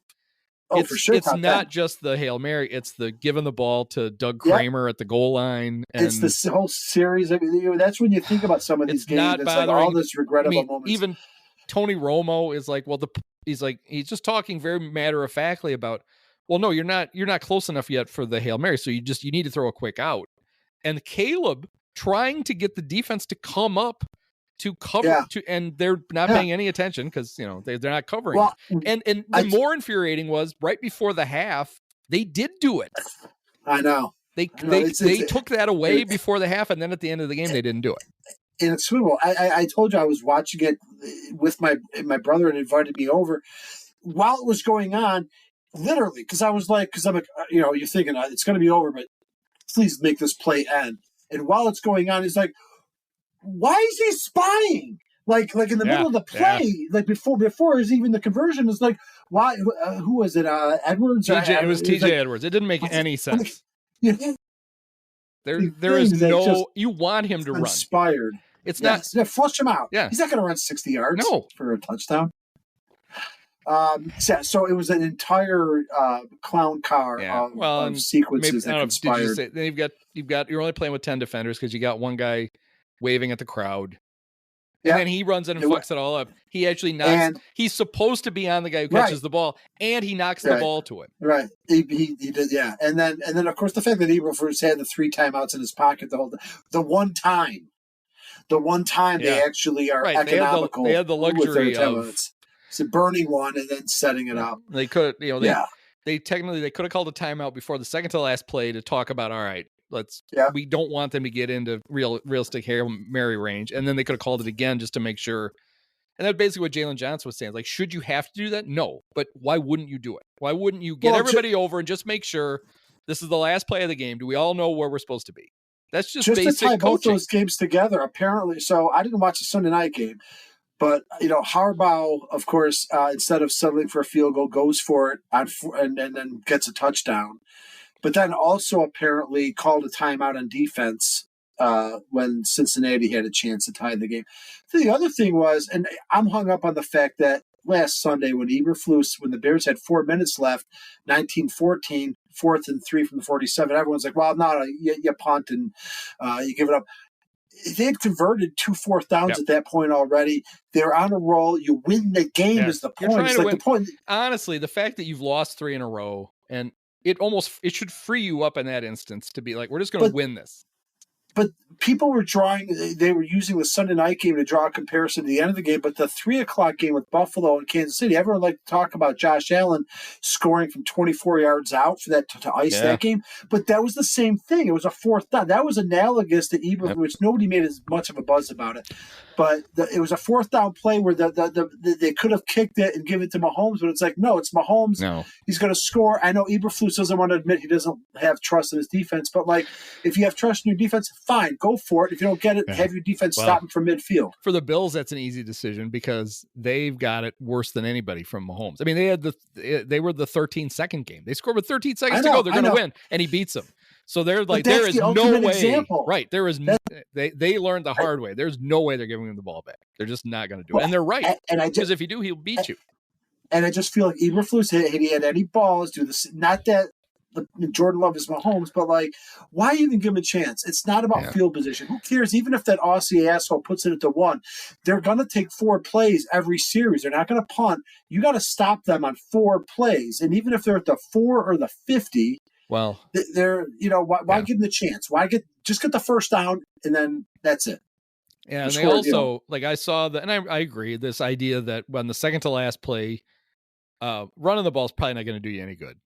But are you really, like, your offense is so inept that you can't call a quick pass and Caleb can either look and it's there or just throw it away? Throw it away. You can't do that? Because that's the play to make, is this dude hasn't thrown an interception in like 5 weeks. He doesn't turn the ball over. He doesn't put it in danger. You can trust him to look and go, nope, it's not there. The one concern is that until Sunday, I feel he had an inordinate number of times where he took them out of field goal range by getting sacked. Right. I feel he'd done that 3 or 4 times. But this is different because in all those instances, it's like this you're basically telling him in his headset, we're either going to pick up a few yards or you're just going to throw it away. Yeah. He's not going to, he's not going to do the thing where he bails out and he backs up and he runs around and he does whatever. Yeah. And if he does, then that's bad. But and especially the way he was playing. He'd made that. Give him the confidence. That drive started so bad. It starts sack, 3rd and 19. And then he's going to get sacked again, and he pops out of that, and he makes that great throw to Rome. And then on 4th down, they need 3 yards. He gets 21 on a throw to Rome. I mean, crazy. The Bear quarterbacks don't do that ever. I just thought a responsible coach would, at that 4th down, let him go for it because he's hot. Instead, they're like, oh, we don't trust you, and now my defense can't do it. So now we need you to bail us out from the 20. Well, and the defense you actually have to go all the way down. The defense hadn't really stopped the Packers. They had the Packers, the one time they punted in the first half, they stood around because they were like, we don't really want to punt from here, do we? The Bears can't score. They talked themselves into it. Then Love had the bad throw for the pick. You could almost argue that you would have just given yourself more time to try to come back and score after they scored. And there's another part of my thinking was, if you don't get it, what's the harm? Like, you stop him or they score and you have more time left. And sure enough, when they had that 60-yard play in Eberflus challenge, I'm like, Don't challenge it. Like, they did you a favor by getting it down there that quick. Like, it's just, yeah. I've hashed it over too many times, and now that's over all these games. I didn't like the challenge at the time because you couldn't clearly see the ball ever touch the ground. But I understand that this is where the NFL and the ridiculous catch rules, almost on a big player, that like, we got at least a chance they'll see something, and you throw it. I was like, if you win that challenge, and you weren't going to anyway. The Packers are going to score to end the game. You're not going to even get the ball back. They're going to bleed the clock, is my point. They did you a favor by getting it downfield, give you the ball back, which could have been prevented if you closed the game out earlier at the first down. But anyway. No, well. What are we going to do? So I'm sure the Flus has a few weeks left. He can add another terrible loss or two to his. Yeah. They've got another loss coming like Cleveland last year. I guarantee it. They'll find some way to reenact that. Well, they can't. Probably to the Vikings. At this point, I can't conceive of a way in which they would lose a game that would make this list because I don't even care anymore. No, because the stakes aren't high enough to. Although some of these stakes weren't real high. Well, yeah. I mean, we only did one playoff game. Well, I'm sure there are some. They don't play in that many. There are some franchises, Vikings, that could probably do like 10 games of playoff kicks to the crotch. No, the Bears do us a favor. They don't. All right, they only do the ones like in November. They only do it like most of these games are in November. They do the ones where you're just sort of at the crest of a mediocre hill before you get thrown off. So I mean I guess the 2013 Packer game is basically a playoff game because if you went home because you lost. Yep, that's number 2 behind this Eagles game, and then the rest of them I don't know where I'd rank them. So the Chester Marcol game was really it was like the last game of the 79 season, except it was the first game of the 80 season. That doesn't make any sense. Well, yeah, and the fact that we went between 1980 and 1992, we didn't have any of those for a dozen years. No, because they weren't competitive enough to. They just lost in mind-numbing ways. You didn't like. Yeah. Oh well. All right. Well, thanks, Mike. Hey, thanks, Eddy. Many of us have herpes. This is rough, but it's also finished. It's fitting. It's got to be done with one of the best games of all time. Just unbelievable. Got to congratulate the Dolan family.